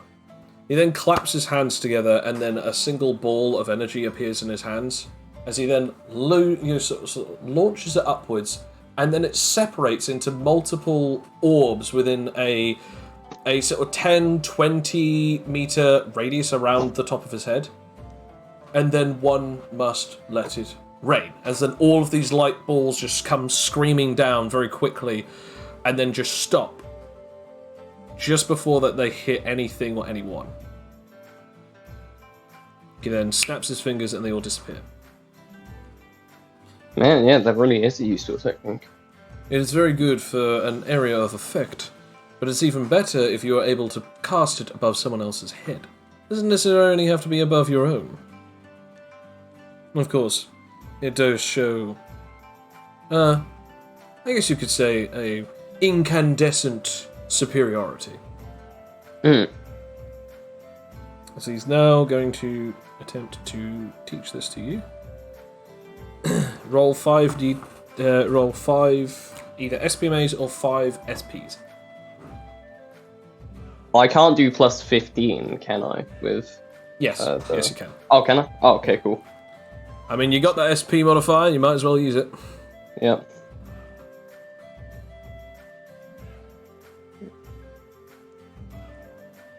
Yeah, just give me a second. I'm just going to copy and paste this. Yeah, copy and paste. Everyone, always copy your most common dice roll and paste it. Alright. So 28, 17, 23. Yep. 20. Yep. 30. Nice. You have now learnt Light Shower. It is a new skill, but it is still an ability nonetheless that could be very useful. It is basically you create an AoE equal to half a diameter equal to half of your maximum range of light balls that go up into the sky. At any point, you are then able to then launch them down, and anyone within that area must roll. Must basically beat your roll. Otherwise, they will then take damage. Everything and everyone will take damage within that radius of up to 1d4 turns. Roll requirement for that ability is 20. Okay. As that now comes to an end and he goes, "You have learned a lot, but it is getting rather late. We should perhaps journey back inside and see exactly what is going on with the, with Kozuki and Suzaku." Yeah, that makes sense. So can we do this again at some point? I don't see why not. I'll be here for the next few days whilst helping the others try and pick out exactly who is going to be the next few candidates for your team. So don't worry, I'm not going anywhere. That's good. I did want to ask you one thing, though. Oh? Why exactly do you fight? Well, that's an odd question. I fight for this country. I fight for the people in it. I fight for them to have hope. And I fight for them to be able to have love. I don't see the point in a world where people cannot choose who they love or be with the ones that they wish to, just because that others wish to be selfish. I don't wish to be in a world where people feel like they cannot be who they are. Power users, people, Huskonians, Anthropials, humans, superhumans, Omegans, it doesn't matter. Everyone has right to live as how they wish to, so long as it causes no physical harm or emotional harm to another, maliciously. This is the country that our forefathers built, and I wish to maintain it, to be a shining beacon of hope for anyone else out there. To be a grand warrior, to be a perfect carpenter, to be a good or great doctor. It doesn't matter, so long as what you do makes you happy and no one else hurt. Oh, when you start out like that, it sounds like a great place to live. How much is housing? Well, perhaps if you can help defeat your Kaiga, we might be able to set you up with a place for free. Sounds good. But Roll me I mean, that's a pretty noble. Roll me an insight there. Okay. I will just use base insight because he's not trying to use his powers or anything. So. No. He's planning to adopt you. I'll take that. I think That'll be a it's just second that you'll get. Yeah, 10. So you can roughly tell, like it might be the way that it's going, but you can roughly tell that the way that he's saying it is kind of almost like it's the equivalent of like, look, if you beat this guy, I'll buy you a whole fucking house myself. That's the kind of equivalent of this. Like he's saying, it's almost like a bet. Like if you somehow do this impossible task, I'm pretty sure I can get you a house. Yeah, absolutely. That's exactly what he's saying. Like it's that kind of feeling, but with no malicious intent or negativity. It's just that thing of like, look, this is the biggest thing that we've had ever happen to our country, and if you can do this for us, I'm not letting anyone say no to you getting a house, sort of thing. So, so that's the kind of thing that he's trying to say. Yeah, no, that makes sense. And Nake sort of like takes that into credit. I guess. You do fight for pretty noble reasons. I can't exactly say I'm that noble when it comes to fighting. I can tell that you fight because that you enjoy it. But I can also tell that you don't fight maliciously, with the intent of killing, or at the very least without reason. Yeah. I don't know what it was, but it's just kind of always not even been my way to connect to people, but it's kind of also my, well, it sounds silly really, but you could say it's almost like my path to enlightenment. I don't mean that in a serious way, but it's just, the constant self-improvement. I don't ever want to be, stagnant. I hate that. I hate that about the world, and I kind of just hate that in general, so when I can take an opportunity to, become even better than I was, I'll take it, even if it means I have to risk my life on it. I admire your passion. It is indeed fulfilling to see the youth so much more welcome to the idea of combat for the sake of fun, for the sake of self-improvement, not for the sake of killing or for the sake of maiming. It is for the sake of being better, becoming a better person, a better fighter. The path of the warrior is many of these things. It doesn't always have to be a soldier, it doesn't always have to be a killer. And quite frankly, I can't wait to see what you do next. But I've noticed a lot of people, I don't know if it's just around here or, well, just in general, but a lot of people view willpower very bluntly, if I say so to add. Oh? Well, they kind of always view it as a weapon, you know? A way to harm other people, to self-improve, but, I mean, although all those things are true, I've found it's the easiest way to connect with people. I mean, I don't know, maybe that's why I fell into spirit easier than the others, but, you know, when your spirits clash, it's almost like you can feel who the other person is. You're not the only person nor the first person to say this to me. It has been quite a long journey that I've gone through, but honestly, you're not the first, nor shall I hope that you'll ever be the last person to say this to me. Kozuki was one of the first people to state that when we fought, that we could connect and understand each other's souls.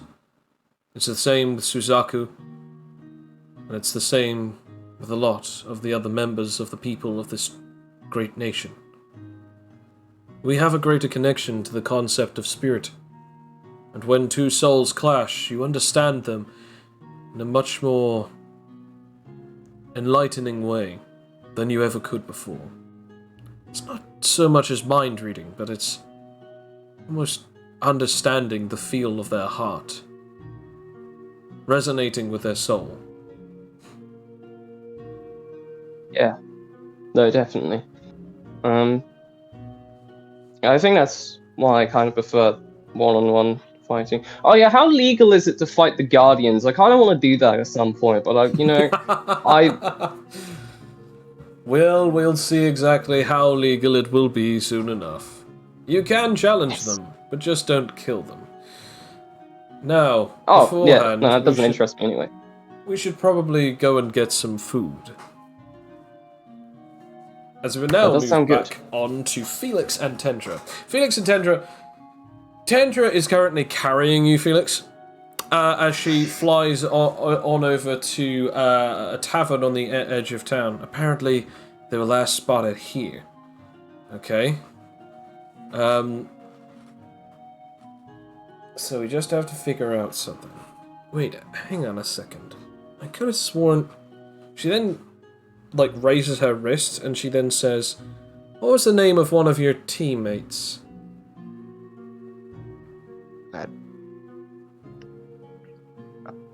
That's maybe Adrian. Which one? Yeah, you can have to be more specific than that. She's literally just asking a name from any of your teammates. I'll give Adrian's name then. Adrian. Okay, well, there's a lot of different names here. Do you remember her last name? Crawford, I believe. So... Okay, Adrian Crawford. Wait, nothing came up.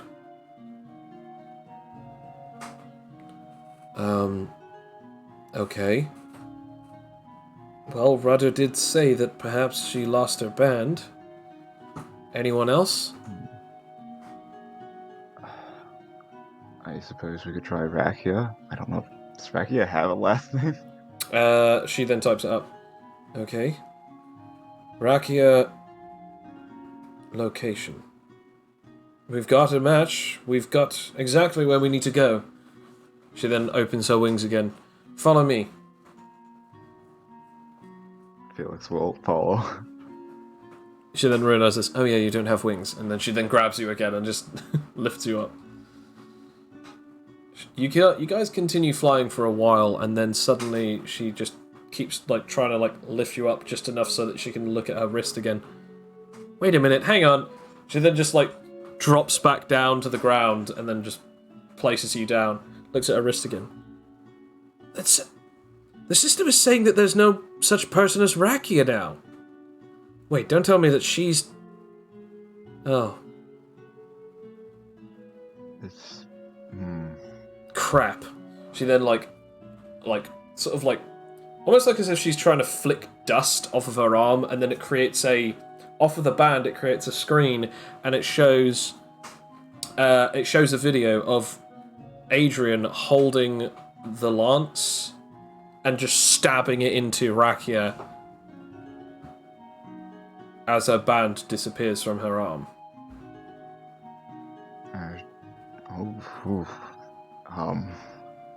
Crap. How are we gonna confirm where they are now? You then continue watching as not long after, Adrian then takes from her backpack the blade known as Stingbane and attempts to commit suicide with it. But only just beforehand, the sword drops from her hands and she falls backwards, passing out. As the video clip ends. Crap.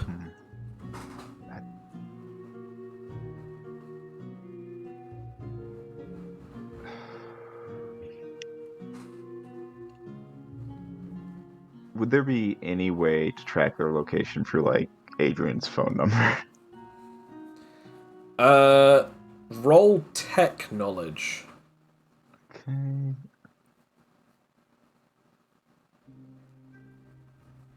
That's a flat roll for me. Okay. Nope, not that. You have no idea how you would go about doing that.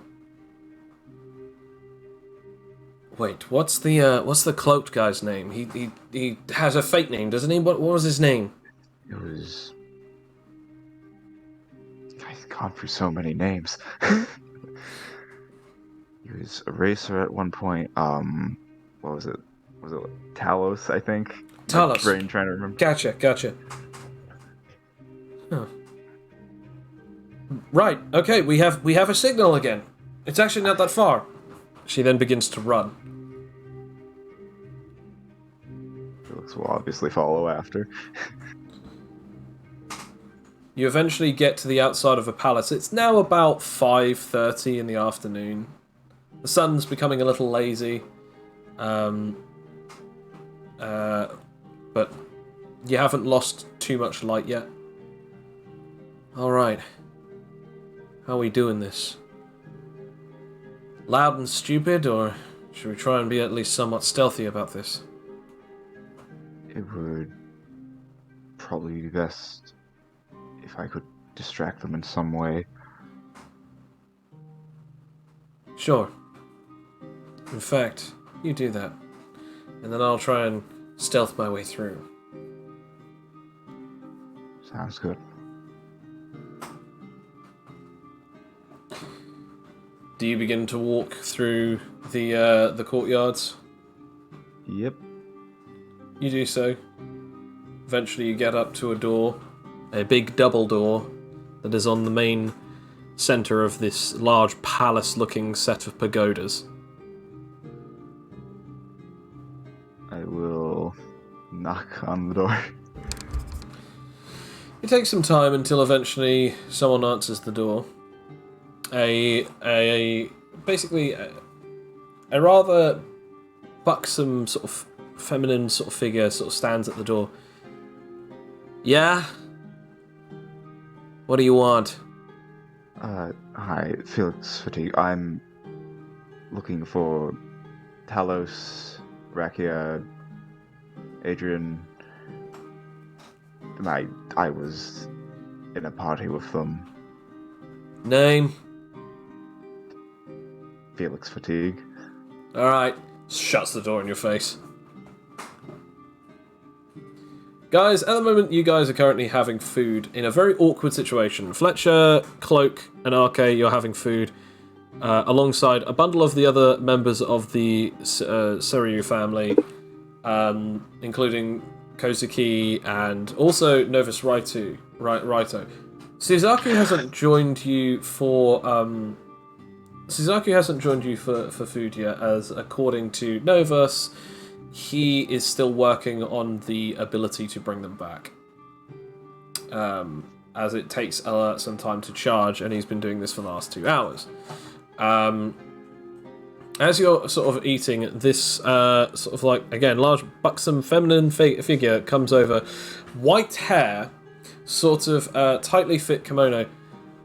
Look, one of you guys, Talos or whatever it is, Fletcher. Look, you got someone knocking at the door, claiming himself to be a Felix Fatiga. Fatigue. Was it fatigue? Oh yeah, sure, whatever. Oh shit! How did he get out here? He's part of our team. Gotcha. Eventually, Is comes he okay? back. She just walks away. Eventually, comes back to the door, opens it. Yeah, you can come in. Come on. Alright. Felix will follow in. Closes the door behind her. Alright, follow me. Fletcher's approaching the door, trying to follow the lady. Well, she already ran. Well, walked away. But by the time you go, oh, what's going on? And she just walked away. She eventually brings back Felix to the table. Here you go. Felix! How did you get here? I walked. What do you mean, how did I get here? It took us a day to get here. Are you telling us you just walked from the clan to here? I was elsewhere doing business things. Yeah, we had an incident. Traitorous We couldn't follow business you in. things. I was at place doing stuff. Oh, stuff. Yes, that place. I see. Job at Good. place. My favorite street, place.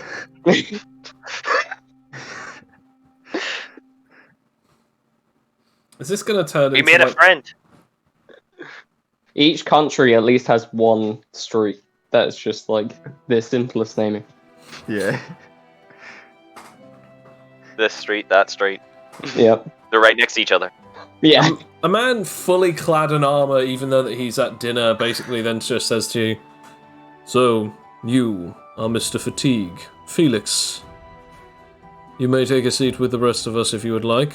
Perhaps discuss with us what exactly you were doing over at the Orochi estate." Thank you. Felix will take a seat.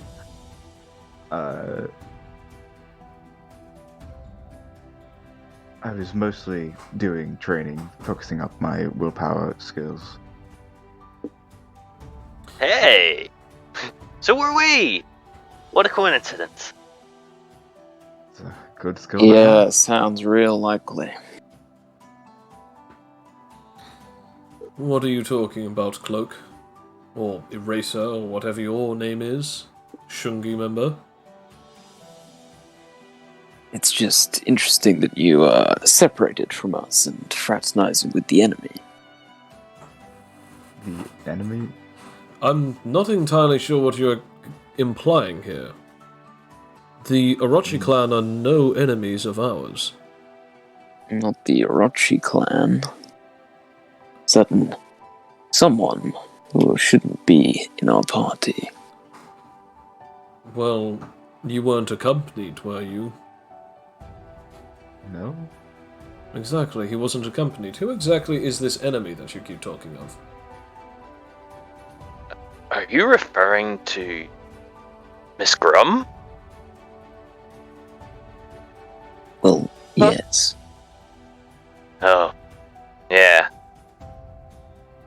Yeah, why isn't she with you? Felix, weren't you helping her? She's back at the clan, other business to attend to.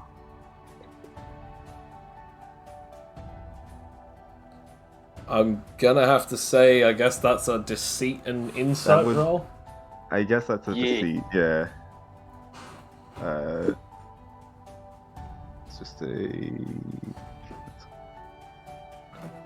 Why don't you take a deceit? Oh! Natural Well, 20. damn. Oh, wait a minute. Oh, Oh dear. Might By as the well way, try. that's like 90 XP for you, Felix. Nice. Okay, yeah, no one's getting this. No one's inciting this lie. Well, while you were having fun, our team was falling apart because apparently somebody decided to put me down a hole. What? Wait, really? Wait, really? Oh yeah, you were under the ground. I was unconscious during this. Oh, Sounds like pretty intense training. I wish it was training. The supposed heir to the Crawford throne, known as Adriana, was killed by Rakia, and later Rakia was killed by Adrian. They're currently being resurrected via the abilities of Suzaku, and he should be finished momentarily. However, according to the Crawford boy, Zachariah, they will be parting ways from the party due to the violence committed against them. Understandably so. Yeah. However, Mr. Fatigue, if you are indeed part of this party, then you will be absolutely fine with competing alongside them and helping them with their endeavors, correct? Sure. What are you all up to at this current moment? We're going to fight the pirates. or the strongest creature alive, depending on what you want. Technically, those are neither mutually exclusive, considering that those pirates are his crew.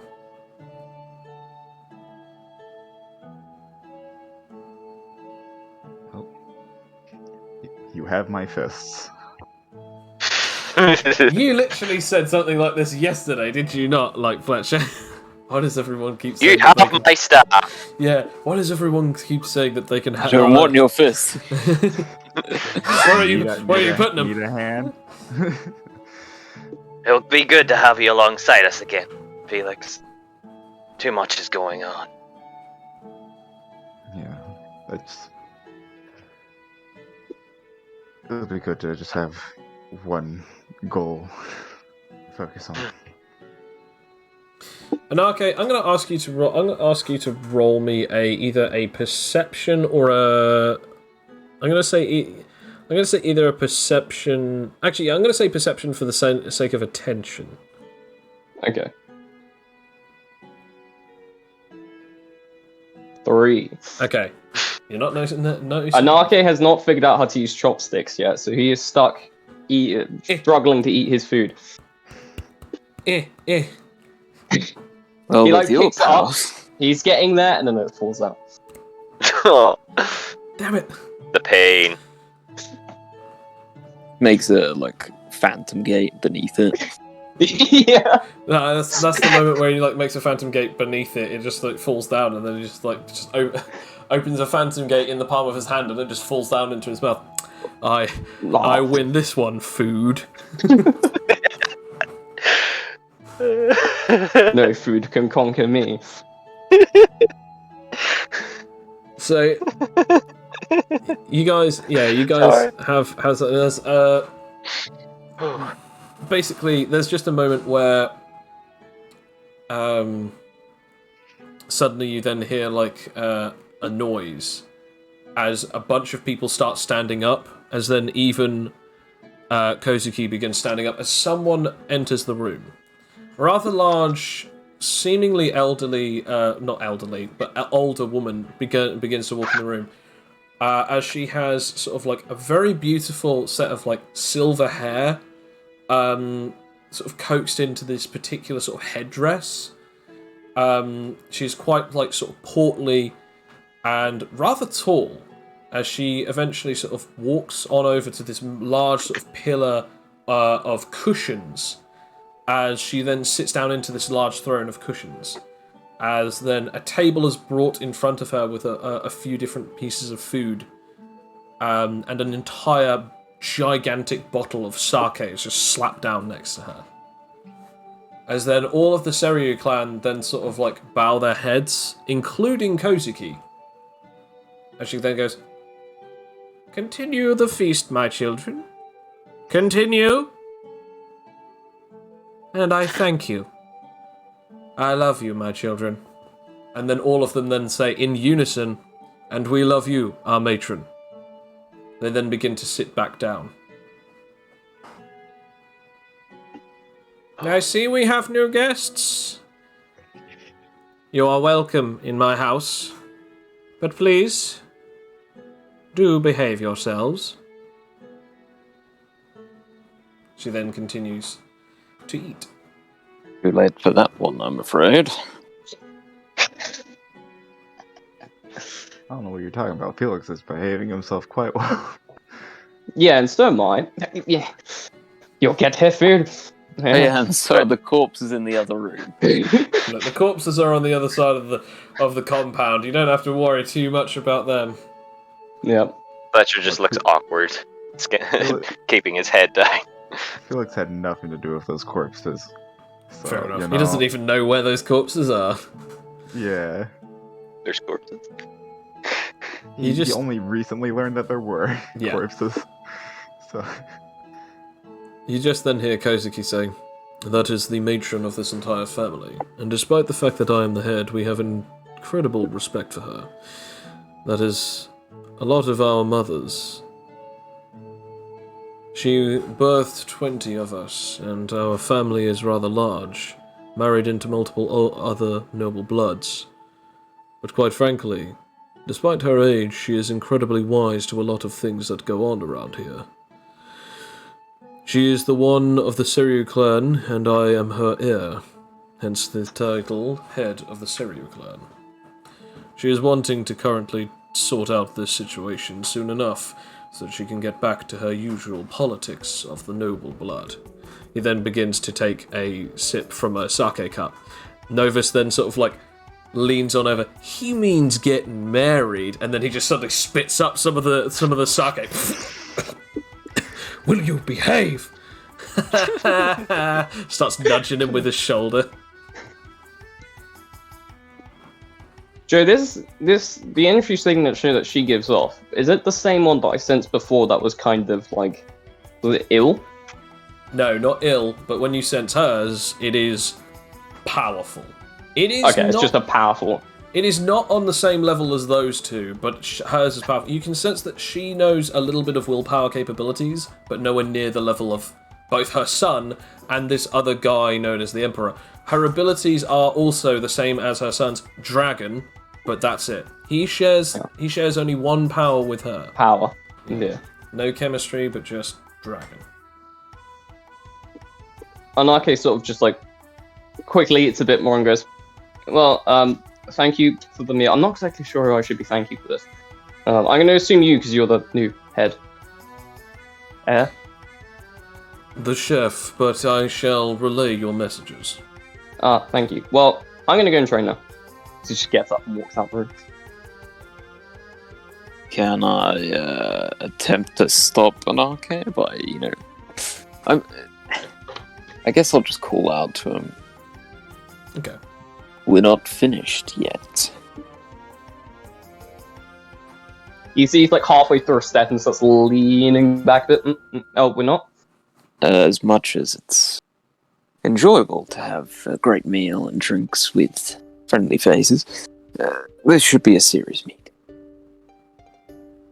And what do you exactly have in would mind? that be? Or do we not need to formulate a plan?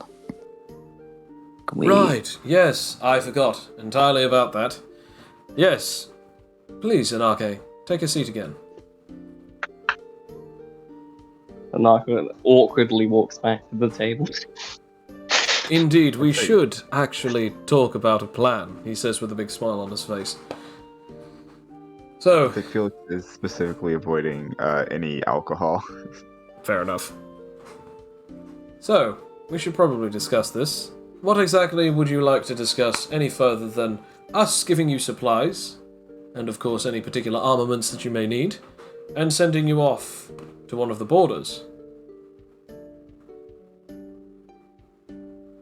So, are we guaranteed to have Suzaku on our side? Absolutely. He will be perfect transport, as well as perfect healing and recovery.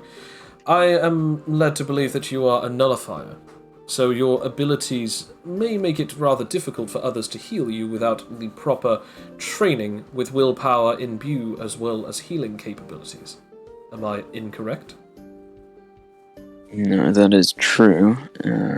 Plus, Which, it makes sense, considering Suzaku is one of the best of us all. He is good with capabilities of willpower, but not the most powerful. He also is greatly capable with his abilities, but he is also well skilled in many other forms of combat and non-combative trades. He is the perfect of all of us, and he will be helpful to all of you.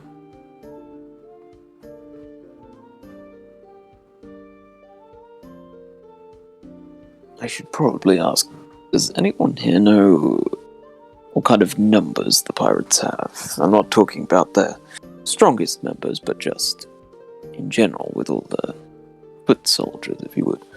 According to our particular sources, they offer in a minimum of at least 100, maybe more. We know of the higher officers, but not too much about them, other than his left hand and right hand, his first mate, and his second in command. And those are the only ones that we know so far, but we have heard of him harboring a few others. 3 particularly incredibly strong generals as well. Other than that, we're not too sure about any of the actual other members, but we know that he must have at least 100 or more to be able to keep them relatively well garnered around that place. So we might need a little more manpower. So far, I'm hoping that if you have Felix on your side, we would only need an extra 1 person. Well, it depends on whether or not Rakia, of course, is joining you. But if she is joining you, then that means that you will still need 1 person. If she is not, you will need at least another 2. That will make the 3 of you standing before me. Felix, of course, now included, so that's 4. Then Rakia, then Suzaku, and then the final one. That will make at least a nice round 7. Lucky 7.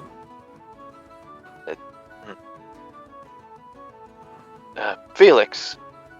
Mhm.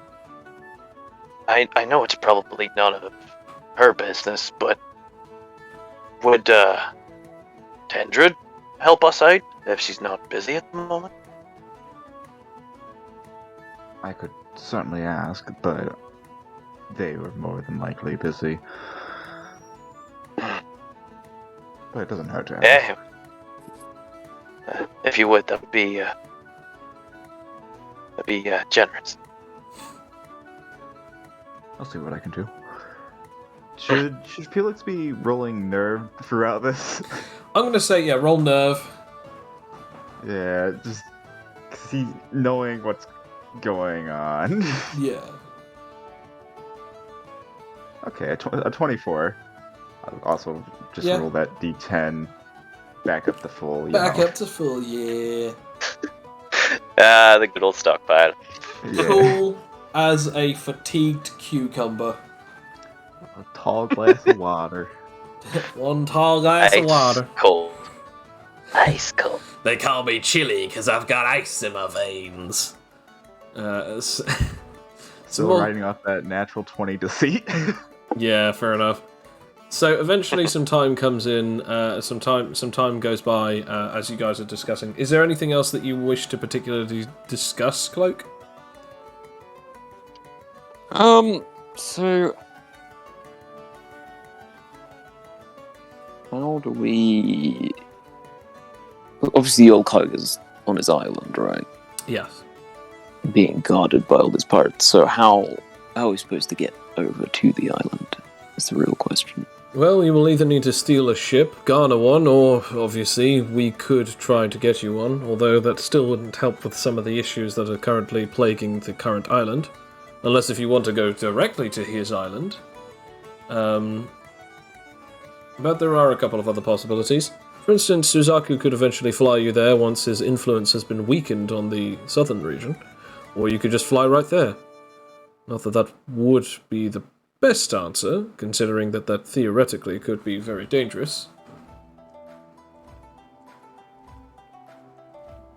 Well, we'll probably need quite a few armaments and supplies. Of course. Whatever you need, we are happy to supply it to you. The Seiryu clan's resources are absolute. Isn't that right? Yes. Whatever you will need. Just don't go too overboard. You'll need to at least be able to carry yourselves.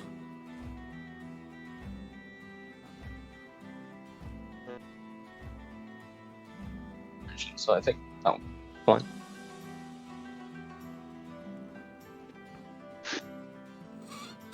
Eventually some time passes and Suzaku walks in.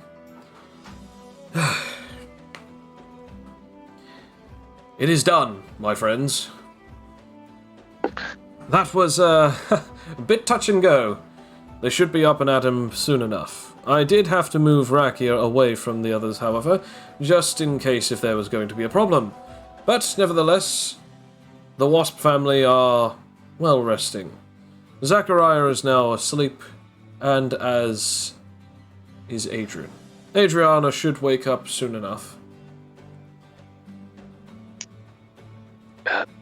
Am I allowed to go to Rakia? I will show you to her soon enough. First, I need something to eat and drink. It is thirsty and tiresome work. Bringing the dead back.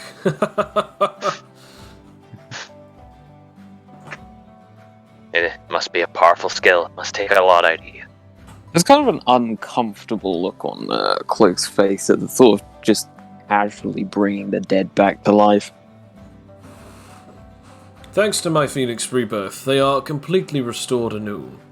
And, since it's not reanimation, their bodies are perfectly healed and living again. So it's not like as if it's reanimation. But there are some complications to this particular process, such as it can only be done once every 24 hours, and also if they are killed again within the 48-hour span of them being brought alive, I cannot bring them back, and nor can anyone else. So, that's something. Although I doubt that they're going to be going out and fighting anytime soon within those 48 hours.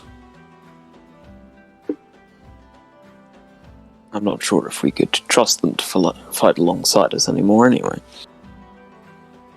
Well, from what I could tell, the Crawfords are not interested in staying. And I have only just resurrected the other two, so I'm not entirely sure about how Rakia feels.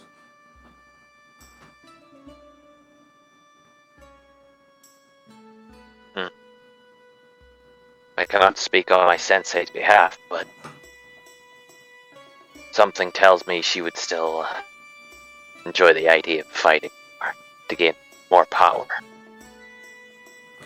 And that is the problem. Suzaku and Novus might be enthused by the idea of this Huskonian joining you, but personally, this could be dangerous. If she does not learn from this action, this is exactly what I warned her about in the terms of the Path of the Demon. If this does shake her to her core and changes her, this could very well be the nudge that she needs to become a truly virtuous warrior. But if this doesn't, you could have an actual Shura on your hands. Well, wouldn't this be the time to mentor her then?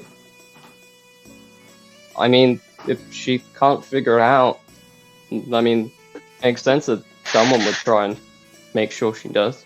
Novus then pats the armoured Seiryu just on the back. Boosh! Exactly! I could not have said it better myself. This is the perfect opportunity for her to be reintroduced. After all, if she feels guilt, and if she feels sorrow and embarrassment, this is the perfect forge, the flames that will perfectly design and develop her into a new warrior.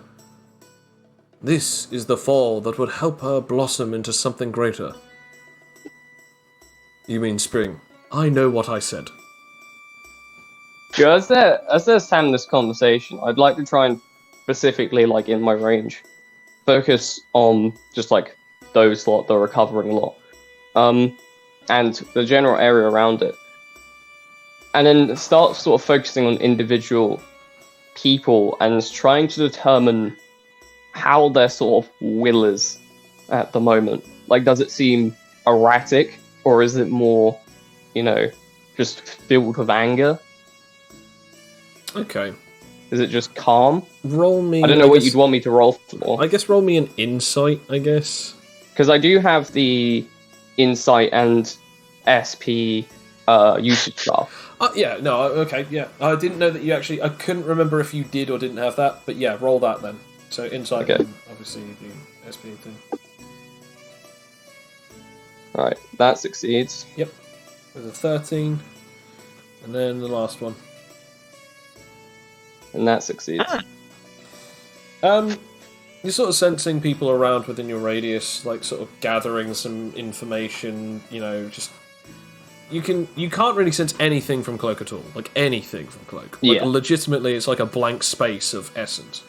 Yeah, I mean, at this sense- point, Anarche's sort of, like, trying to tunnel vision his senses towards the group, that we're talking about.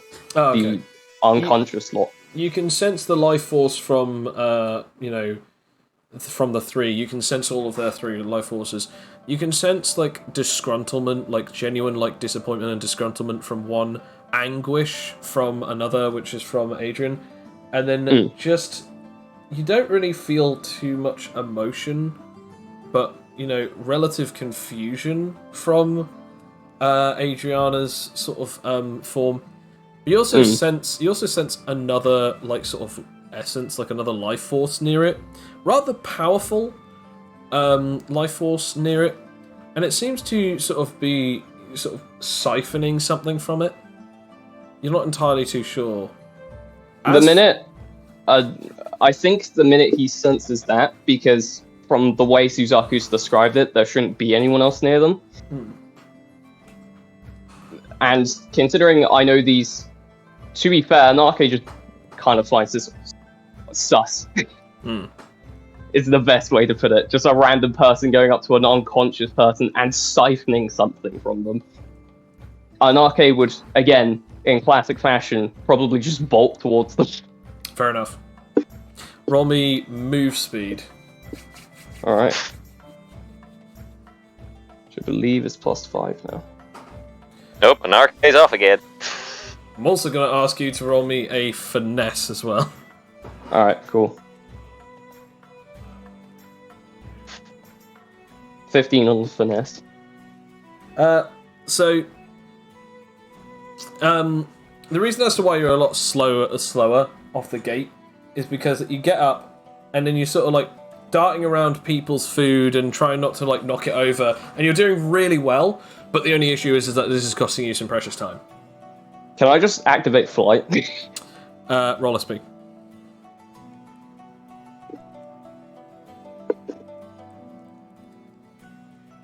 Yeah, Naka just starts flying over people and just heading towards that direction.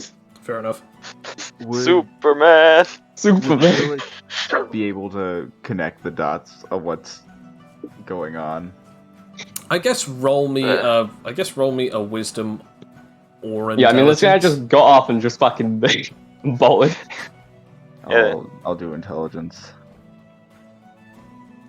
No. No. Well, that was weird that he's just flying. Okay. Anarcha just thought, where is he going? He Perhaps just seems to disappear a lot. Huh. Well, never mind. It is good to be working with the lot of you, either way.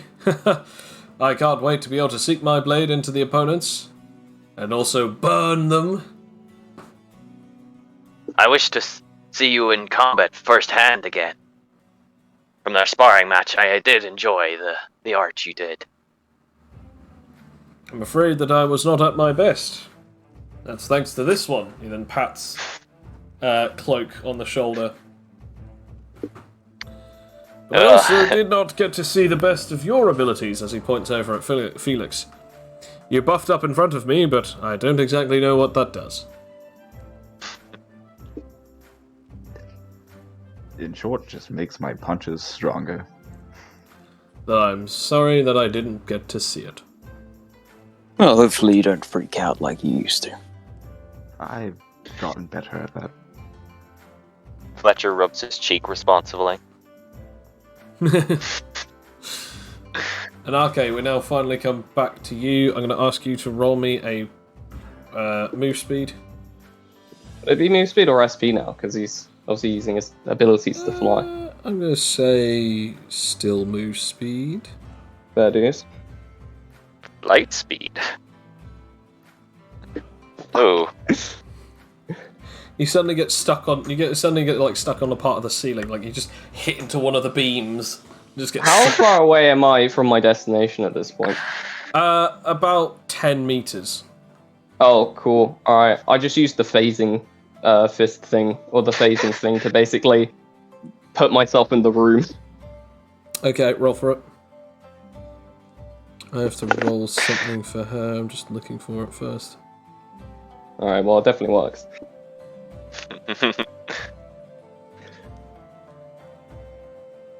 Okay. It was going so well until it wasn't. Yeah. There's always one hitch. The plan can never go perfect. As you finally get into the room, you just see this Huskonian girl like hunched over and sort of like just placing her hand, atop Adriana's head. You know, it's pretty weird to be siphoning things from unconscious people. What are you talking about? She then suddenly moves her hand away. Who are you? Now that I am closer to this being, what do I sense exactly? You sense a relatively, rather powerful Huskonian girl. Her physiology seems relatively quite malleable in the terms of the way that she can manipulate her form, but you can also tell that she has some kind of strange energy force that she can summon upon. Her body seems to be also holding back some wings and basically like embedded into her. But also, you can also tell that she is somewhat of a strong power user, a willpower user as well. But there's something not quite on with her. There's something odd about her. Well, considering what you're wearing and... Oh, my name's Anarchy, by the way. Yeah, I assume you're not meant to be in here. What gave you that impression? I could be helping her.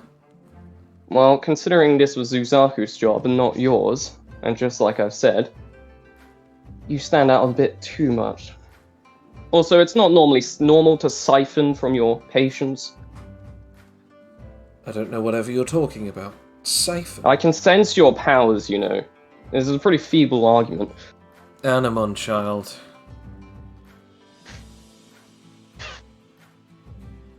Of course. Yeah, I'm not exactly sure you wanted me to respond to that. Yeah, you're Well, you're indeed capable of understanding this. How about you understand something a little bit more plain? Her abilities are absolutely necessary for my plan to help people. She's not using them, so why don't I take them? So, your way of protecting people is not even through your own strength by robbing it of others. Doesn't that sound pretty contradictory? I mean, I'm not like a philosophy teacher or anything, but... My power is to take people's abilities and use them for myself. That is how my abilities work.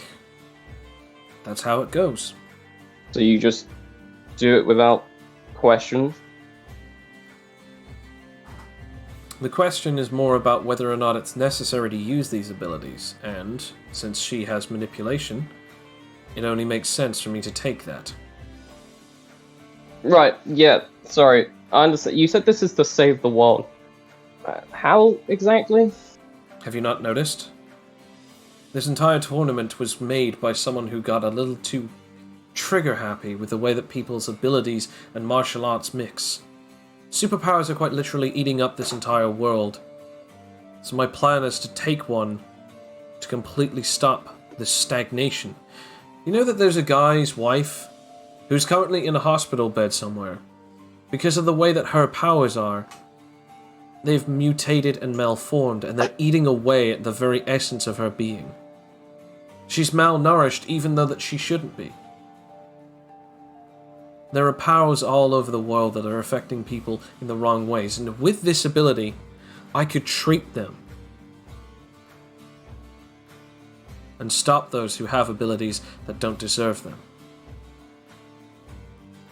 Yeah, I mean, that sounds good and all, until it sounds like you're trying to be God rather than a savior. Right, an Omegan telling a Huskonian about who is trying to be God. I generally don't know what you mean by that. Wait, you're not from Eden? No. No, that's a shocker. Why would I want to be God anyway? That sounds like a boring time. I just realized we're not going anywhere here. Look, leave me be, and we don't have to get into it. Well, you kind of caught my attention now, and I'm not exactly here to... Well, actually, you are kind of strong, as much as I would kind of want to fight you. There doesn't seem the time to fight you. So, I'm more curious on why you're so insistent on saving the world yourself. I mean, I get, don't get me wrong, I get your point. With that sort of ability, you could help everyone, but theoretically, when you technically have to remove everyone's powers from existence to ever stop that from happening? Not everyone commits crimes. Not everyone is destined to commit them either. So you're the judge, jury, and executioner when it comes to who gets to live or not, or who has powers. You can sort of see that her eyes are shifting back between her and you. I will state that there is no aggression coming from Anarchy at the minute. He's, like, suspicious, but he's not aggressive. Look, what is it that you want that I could get this and then give you something in return? I'm not really interested in that at this point. I'm more interested in you. Okay, I'm not trying to flirt. I know that sounds really weird now when I put it like that. You want to go on a date, maybe Let's- at some place at some time? Let's back that up a bit, shall we? She just looks down and just goes, "Ah, screw this," and then puts her hands back and then immediately attempts to shoot like a bolt of pink energy at you. Cool. Because technically I can do this reactively. I'm going to use the phase ability, like the portal thing, to put my hand open and create one, so that it just comes back and another one appears behind her and basically just hits her. Okay. What's the roll requirement on that, Billy? 25? I believe it's 20. Ah, okay. Well, I mean, either way, you need to be at 32. Alright. Well, we shall see. There's still a chance. Good luck. Plus 15. Come on, dice gods. Oh. Nope, It was a tall order. it I don't was. even know who I should be rooting for at this point. I mean, I guess that's There's fair only enough. one. Like, out of He's just doing what he in wants. character, Felix is obviously rooting for Tendra if Felix knew what was going on, which he doesn't. But yeah, it's... Okay, so that is nice. That's 69 points of damage. Oh, nice.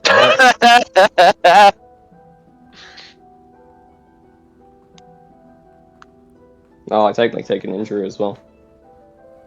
Oh wait, hang on. I need to check my vitality. Yeah, no, technically that would still be over. Yeah. Yeah, only by one though. So Roll survival. I did. I got 4. Okay. You now have basic animite poisoning. Alright. You've taken 69 points of damage. Basic animite poisoning basically means that you will now be dealing with... I have to now roll something, actually.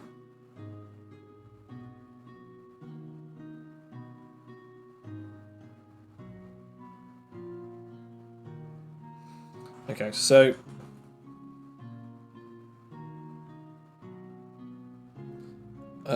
you now have 17 points less maximum health. Oh, okay. Which I'll now put here. 1...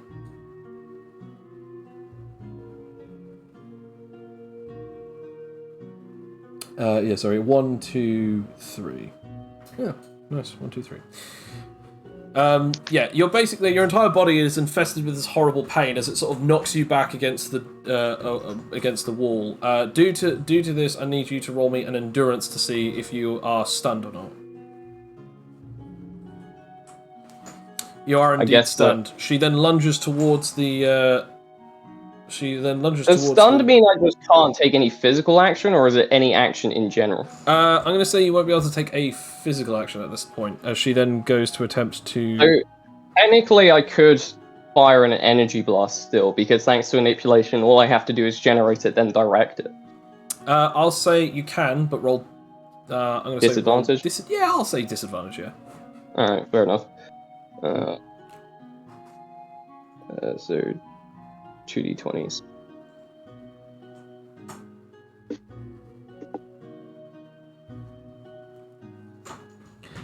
So you go to do so, but like you sort of just goes past their head as she sort of ducks down, grabs Adrian's face, and then the glow begins. As then suddenly, like the glow enters through her hand all the way up her arm, and then just goes into her. As you can then see, sort of like weird energy veins going up to her head and neck. As then suddenly both of her eyes glow pink for a second. As then the glowing stops on her hand. Sorry, but I can't let you go. You are no longer stunned, and it is now your turn. Alright, cool. Well, I tried to think through talking for once. I'm gonna transform into my, just like, not my, yeah, no, I'm just gonna go into just like the willpower infused transformation. Gotcha, roll for it. Yes. Also, I think technically because of that, my aura sense range is now technically higher. Yes, it's basically almost at maximum, because I think, isn't it 25? Yes. Actually, no, it is at maximum, yeah, so it's at maximum, so it's like 3 or 4 times. I think it's 4 times. Because it's 10, which is normal, 15, which is the above, 20, like 2 which is times. 3, and then... And then 25 would be 4. Yep, okay. Yeah, so basically 200 meter radius, so literally everything with a 200 meter radius. Yep. Oh. Well. Yes, we're doing this. We don't have to. You literally just said I can't leave here.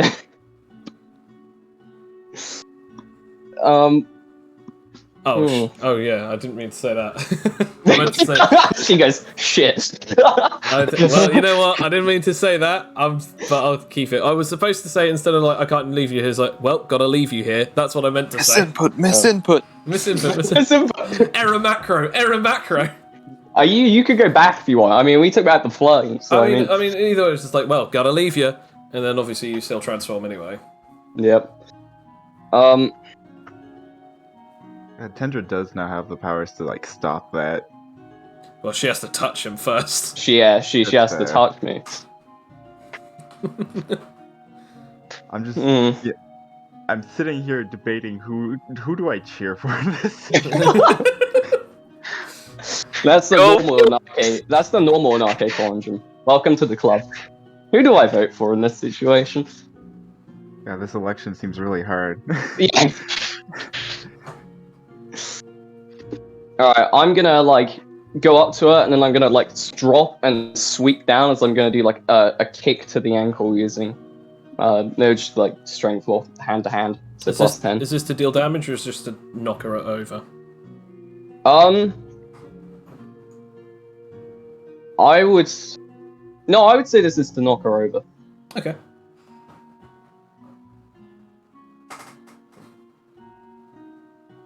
Natural 20.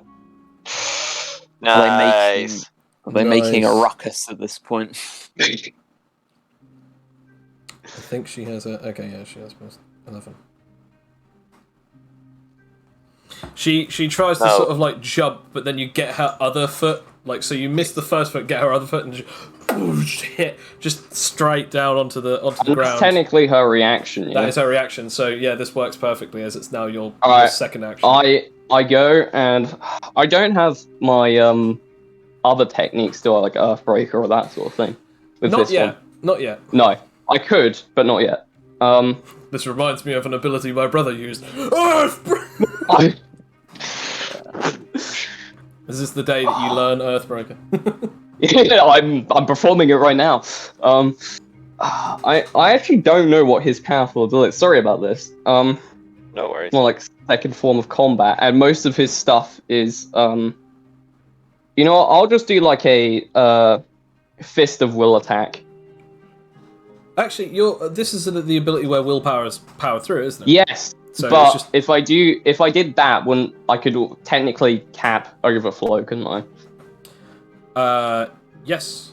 Although technically, yes actually, yeah. Proc.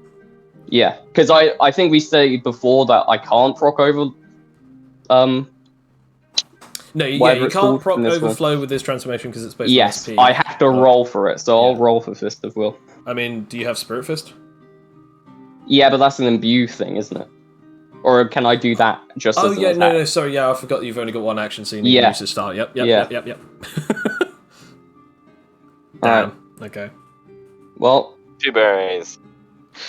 Two berries. well, the attack lands. Absolutely. So- I'm at least roll damage. remembering the shots this time. So D10 plus D12, This is the first shot. and then it would be plus 10. Here you go. 20. Damn. Okay. So you like slam a head into the ground, and you do like 20 points of damage. It's now like And she's prone at the minute. So. yeah, it's now her turn. So I want to point out everyone in the party except from obviously Anarche, roll me perception. Oh boy. Oh boy, perception. Oh. Oh boy, my Can favorite. I, Probably. sting? 10. Oh, you must get natural It's earthquakes. audio based, by the way. Oh. 7. No. That's how loud you're being. I'll roll at this point. I'll roll the severity of the loudness. Nah, as pretty much. You know what? It's one of those movie things where as soon as that crash happens, everyone just goes yeah, and someone is currently stacking up 13 sake cups, and they just stack on the 14th. No. It's just Go. Suddenly, it's just that moment where one of the characters sort of balances it on their nose, whoa, and everyone just crazy, just going mental at it. It's fucking Felix trying to keep everyone distracted. You know what? Roll me some finesse. Finesse, okay. Would I be allowed to have bulked up for this? You know what? I'll say roll it. Yeah, roll. Roll SP. Roll SP. Yeah, go. No. Oh. Basic Not able to finesse. bulk up. Basic finesse. finesse. Okay, that's fine.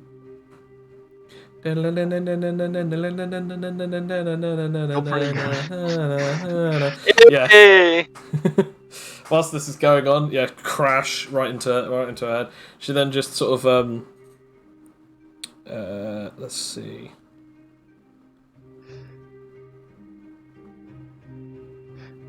Secretly, Felix had a short time in his career that he went to clown school.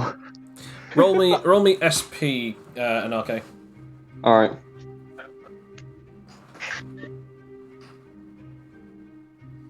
As your fist is buried into her head, suddenly you just feel your strength leave your body, as then suddenly the aura around your powers goes. Your aura sensing dissipates as you have been de-transformed.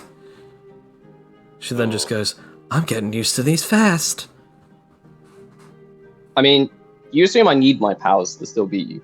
I'm now going to see if I can roll for... I think it's strength to get up? Oh, well, it's strength or dexterity. Either way, it's plus 11. Okay, she succeeds. She's now allowed a second action. She then just gets up. Alright. We don't have to continue fighting. I don't need to hurt you anymore. I've got what I want. We can move and go separate ways. I was trying to have a conversation with you, and you just shot me. Because I knew you were never going to let me take your These are abilities. bad relationship terms, all right? If Man, we're this is gonna a do bad this, we first need to date. have clearer communication here. What are you even talking about? What do you mean? What am I even talking about? You do this all the time, Tendra. Did she even tell you her name? No, she didn't. No. No. So you just said Remove. Are you Yeah, Are you just remove getting the someone mixed Tendra. up? Are you insane? No, I'm just fucking with you. Look, This is normal behavior. He laughs out loud as well, and again, she can tell just off the bat. This is not him trying to be cruel. This is just him generally just having fun. taking the piss, having the fun. Yeah. Okay, well, I'm gonna go now. Right. Okay. Well, I'm still curious about this whole like trying to save the world thing because it sounds great, but it sounds like the way you're trying to do it is not the greatest of ways. That's all I'm saying. I have no other choice. It is what I was built for. It was what I was born for. I cannot. Wait, what do you mean by disappoint. that? I've said too much. She then opens a screen door and begins to walk out. Hey, wait, why don't we have dinner? Everyone's in the dining hall. Are you Also, kidding no one me? knows what's happened here, so, you know. So you're gonna tell me that you're gonna walk away from the situation and never tell anyone that she's lost her powers? Well, if you plan to save the world, I guess. Roll me a persuasion. Is this a deceit or a persuasive? This is a persuasion. Okay, roll persuasion. Because he doesn't, you can tell that he doesn't like it, but at the same time, it's like, well, this is someone trying to generally do good things, it seems. Okay, roll me a persuasion. Fuck sake. Why? Come on. Why don't- I'll tell you what, I'll give you an advantage because that you are basically hitting all the chords. That seems to. Dice gods, please, if you're ever gonna give me a charisma roll. Two berries. No, 2 berries. Okay. It's a 13. 13. It's better. It's an improvement. I wish I could join you, but they wouldn't have me. I've done I too don't much know to about them. that. They have me, and I literally go around punching everyone. I'm pretty sure they would have you. Also, does anyone even know who you are? I don't mean that in a rude way. I came here alongside Felix. Our plan was to take the girl's powers so that I would be able to help his wife. The person that I talked about, that's his wife. She's very sick because of her abilities. And this power is the only thing that can save them. And also do what I need. Wow, you sound like you're having a real rough time. Also, you know he's in the dining hall, right? I told him to distract them. He was just kind of chilling, I'm gonna be honest. He wasn't really distracting. Although, he did lie. Now I know who you are. He did lie that you're not here. But I assume he was doing that because, like you said, of this. So, man, you sound like you just really need to talk. And it's rare for me to say that, because, you know, I'm not very good at all of this, as you can see. Maybe it's because you act like a fool, or maybe it's because you are one, but it's been enlightening trying to explain this to you. Nevertheless, I need to get going.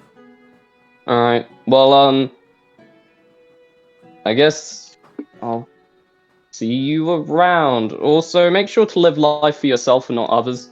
Alright, bye! Roll me a charisma with an advantage there. Yeah. Combined dice gods. A 19. As she opens her wing, she then stops and looks back at you. Just for a second. Thank you, Anake. I'm Tendra. She then Nice to meet you, Tendra. flaps her wings and boosh, launches off into the air. Man, why am I so terrible with women? Who knows? Maybe you'll find Oh. a time to have date at place. They always fly away from me. Come and fly away with me. Do you go? What do you do now that you're still in the darkened courtyard where everyone except from some of the people are He still checks his powers still work quickly, just in case. I mean, you still have has to your you still have your super strength, so Okay, he's you like, still "Oh, feel a oh." connection to them. Alright. I Goes- swear you go up and talk to Felix just right in the middle of the jungle. Do you head back in, or do you do anything? He just wanders, still questioning why he's so bad with women. And why they always seem to have abilities to fly away from him. You eventually get back into the hall, and at this point, you've now got 20 sake cups balanced on your forehead, Felix.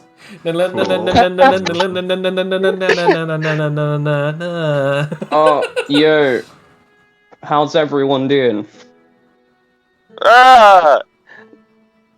Okay, Where where'd have you run up been? to? Having a bad time with women.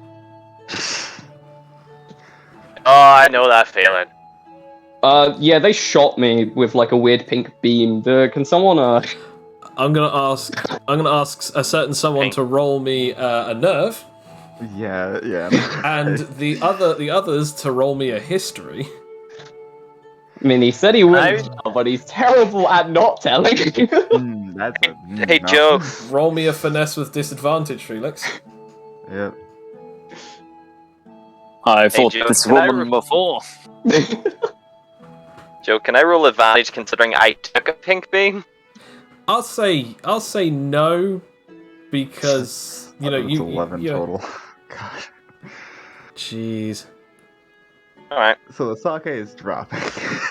So yeah, all the sake cups just wait. What? As it just starts falling on you, as the tower just falls on you, and just all of them just smash against the floor and everything. I was like, and then you just try and stiffen up. Oh man, that was an impressive tower as well. That's what happens when people play Jenga. Cloak, I tend to Oh, we accidentally should do break. that sometimes. you sort of remember that. I'm going to ask you to roll me either an intelligence or a wisdom check this time, Bill, to see if you can piece it together. Okay, I guess I'll roll wisdom. Cloak knows. Your sins. You start figuring it out pretty quickly. Like, hang on a sec, pink beams. You now know that there's only two particular questions that you could theoretically ask at this point to either Anarche or Felix. Ooh. Can't trust anyone. Felix, you haven't been sneaking in any friends of yours, have you? What do you mean? I've been here I came in alone. Yes, No. but why would you come in alone? It seems odd that you were traveling with Tendra, clinging to her, and suddenly she disappears and then reappears in the room where vulnerable people are. What do you mean? Didn't she claim to be able to steal people's powers? Claimed, and yet here I am, still fully powered. Well, yeah, because she decided not to. So they could use you as a pawn. Either way, they had other business, and I came alone. Well, it's a funny thing you say that, because someone's just had an encounter with her.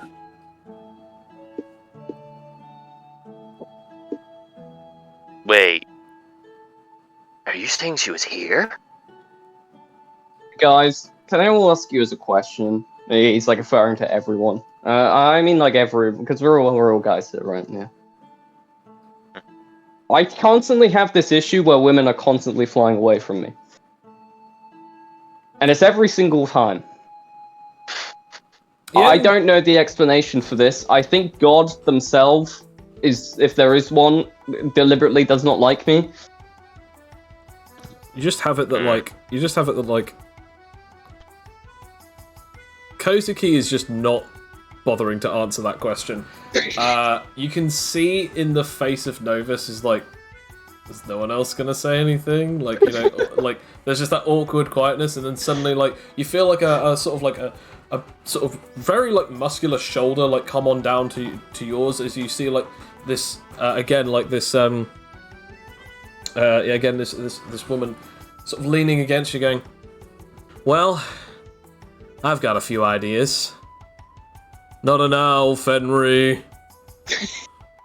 What are these ideas? Should I be knowing these things? She then gets off and she goes, well, could be your abrasiveness, or potentially you just keep picking the ones that can fly. Yeah, but how is it every time? Are we glossing over this? I don't know why you all are so against Tundra. Really? Yes, really. I don't hold anything against her. I just had a mistake that one time. I thought you were in danger.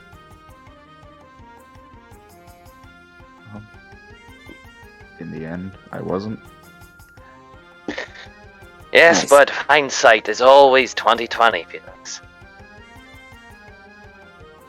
And what if this relationship is putting all of us in danger? I mean, from the small amounts that I got from her, I don't think she really cares about any of you. That's a bit of a blunt way to put it. She seems a bit more obsessed with saving the world at the moment. Great, a radicalist. Yeah, I don't want to be rude, but yeah, kind of. Man, There's my too many taste in women rogue are- elements here. So I'm Wait, assuming she that was you here. don't have. I'm assuming that you don't have a particular meetup, Mr. Fatigue. This is most troubling news. I thought that you said that you would be on our side. You said, quote, I'll give you my fists. I hate how that can be interpreted in a different way. Yeah, it's really sus. I want to point out, Kozuki does not see the weirdness of this particular saying. Yeah, but he won't even speak about getting married, so of course he won't. And you still have my support. I still plan to help you, all of you, go out and fight the pirates. Then, in that case, you won't mind telling us exactly what Miss Tendra was doing here.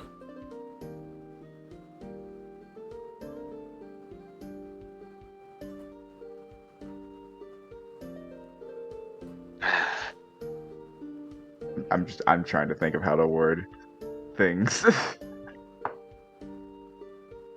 Just say it like it is. Anarche, do you know exactly what it was that she was here for? I do. I said I wouldn't talk about it. Then I give either of you a choice. Either Anarche tells us, or you do, Felix. Your turn. Suzaki is just like, come on, man! It can't exactly be that bad, right?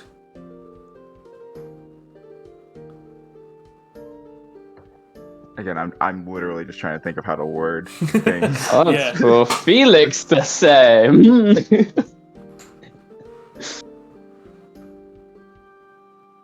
Hmm.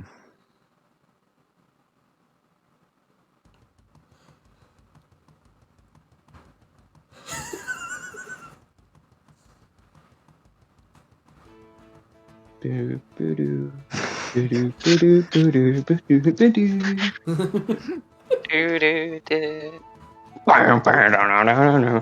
don't know, what sort of music do they play? There's just elevator music. Is that what you hear right now? Yeah, just playing in Fletcher's playing in Felix's head. It's just dun dun dun dun dun dun dun dun dun dun dun dun dun dun. I'll pull out the Commander Shepard dance. Dun, dun, dun, dun, dun. Anyway, The in short, looking for certain powers to help others. And the first on their list? Happens to be my family. And so how will they do so?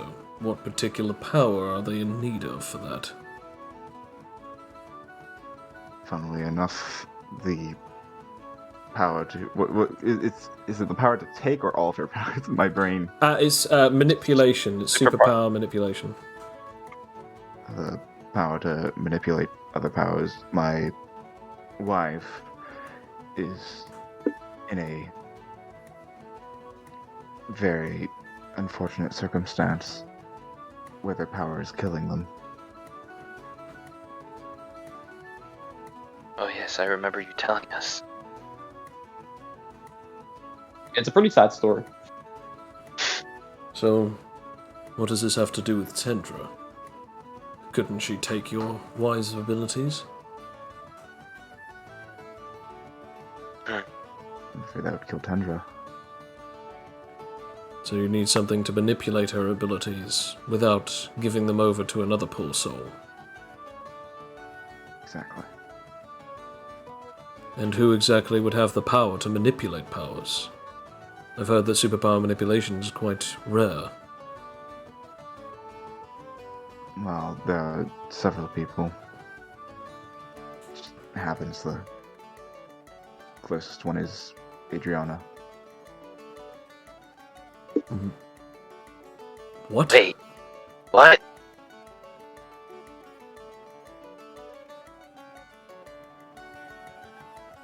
Oh no. Yeah, it's a bit late. She took the powers of the Crawford child. Yeah, I noticed that she was. I noticed an odd energy siphoning energy from another, so I went to go and inspect it. Turned out to be her. Kind of had a philosophical debate for like a minute until she shot me. And yet you didn't communicate the issue to anyone else. No, I didn't think that far. If we're going to have it that you guys are going to go over to the southern region, communication is going to be imperative. But at the same time, there's no point in crying over the spilled milk now. Is that the saying? Novus just looks at him. Yes. It is. The spilled milk is already spilled, so there is no point in crying over it.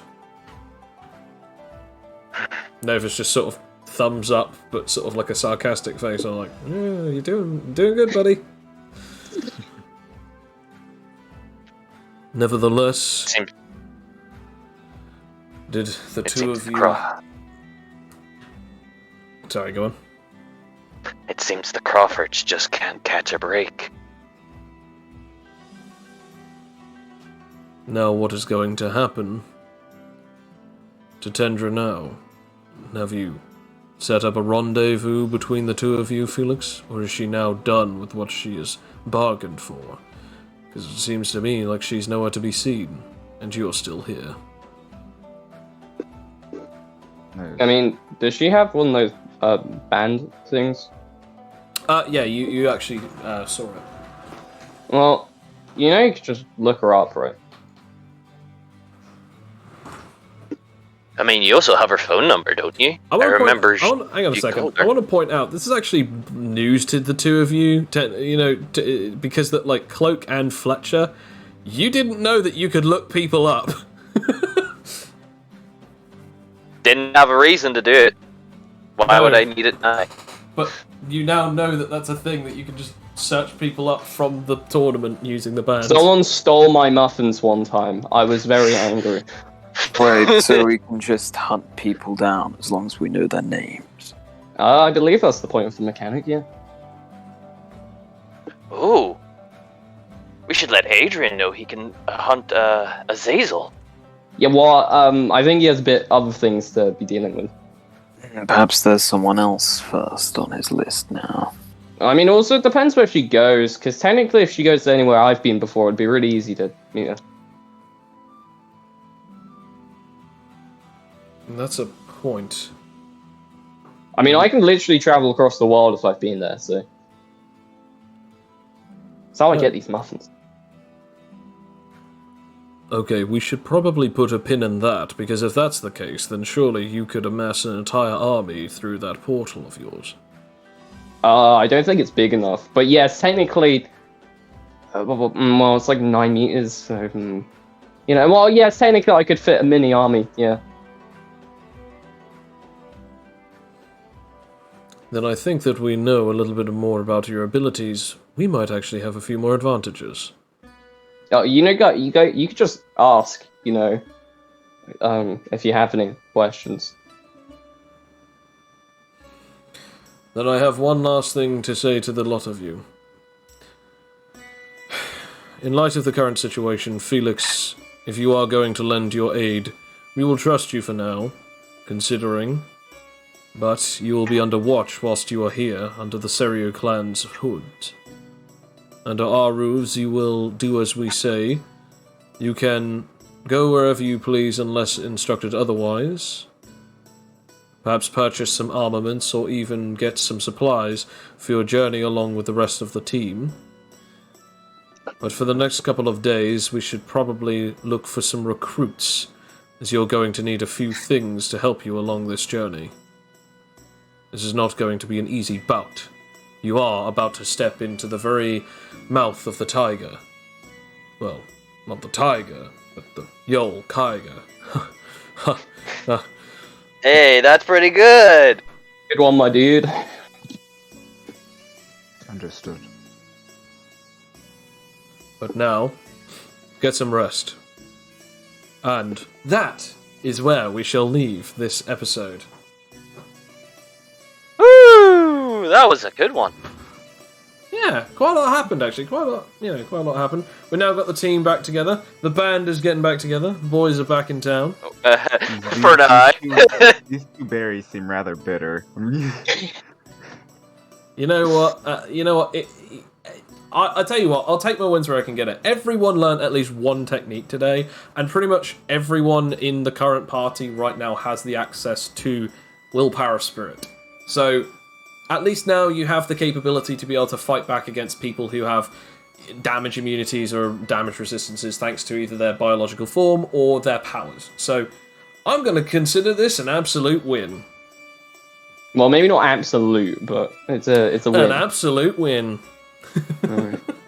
No, it is a shame. We also, you know, obviously Tendra's getting up to some naughties, but hopefully we'll see exactly what goes on in the next few sessions. But yes, we'll hopefully see the new characters that will come from this. I think you've got Sam will not be returning as Adrian unless if stated otherwise. I believe Sam is actually now going to be playing as a new character, which will be one of the recruits that you get for your mission going forward. That's pretty much it. Thank you everyone for listening, and of course, have a wonderful day or night, depending on your time zone. Bye. Pew pew bang bang. Bye. Woohoo! And as always, ciao ciao for now.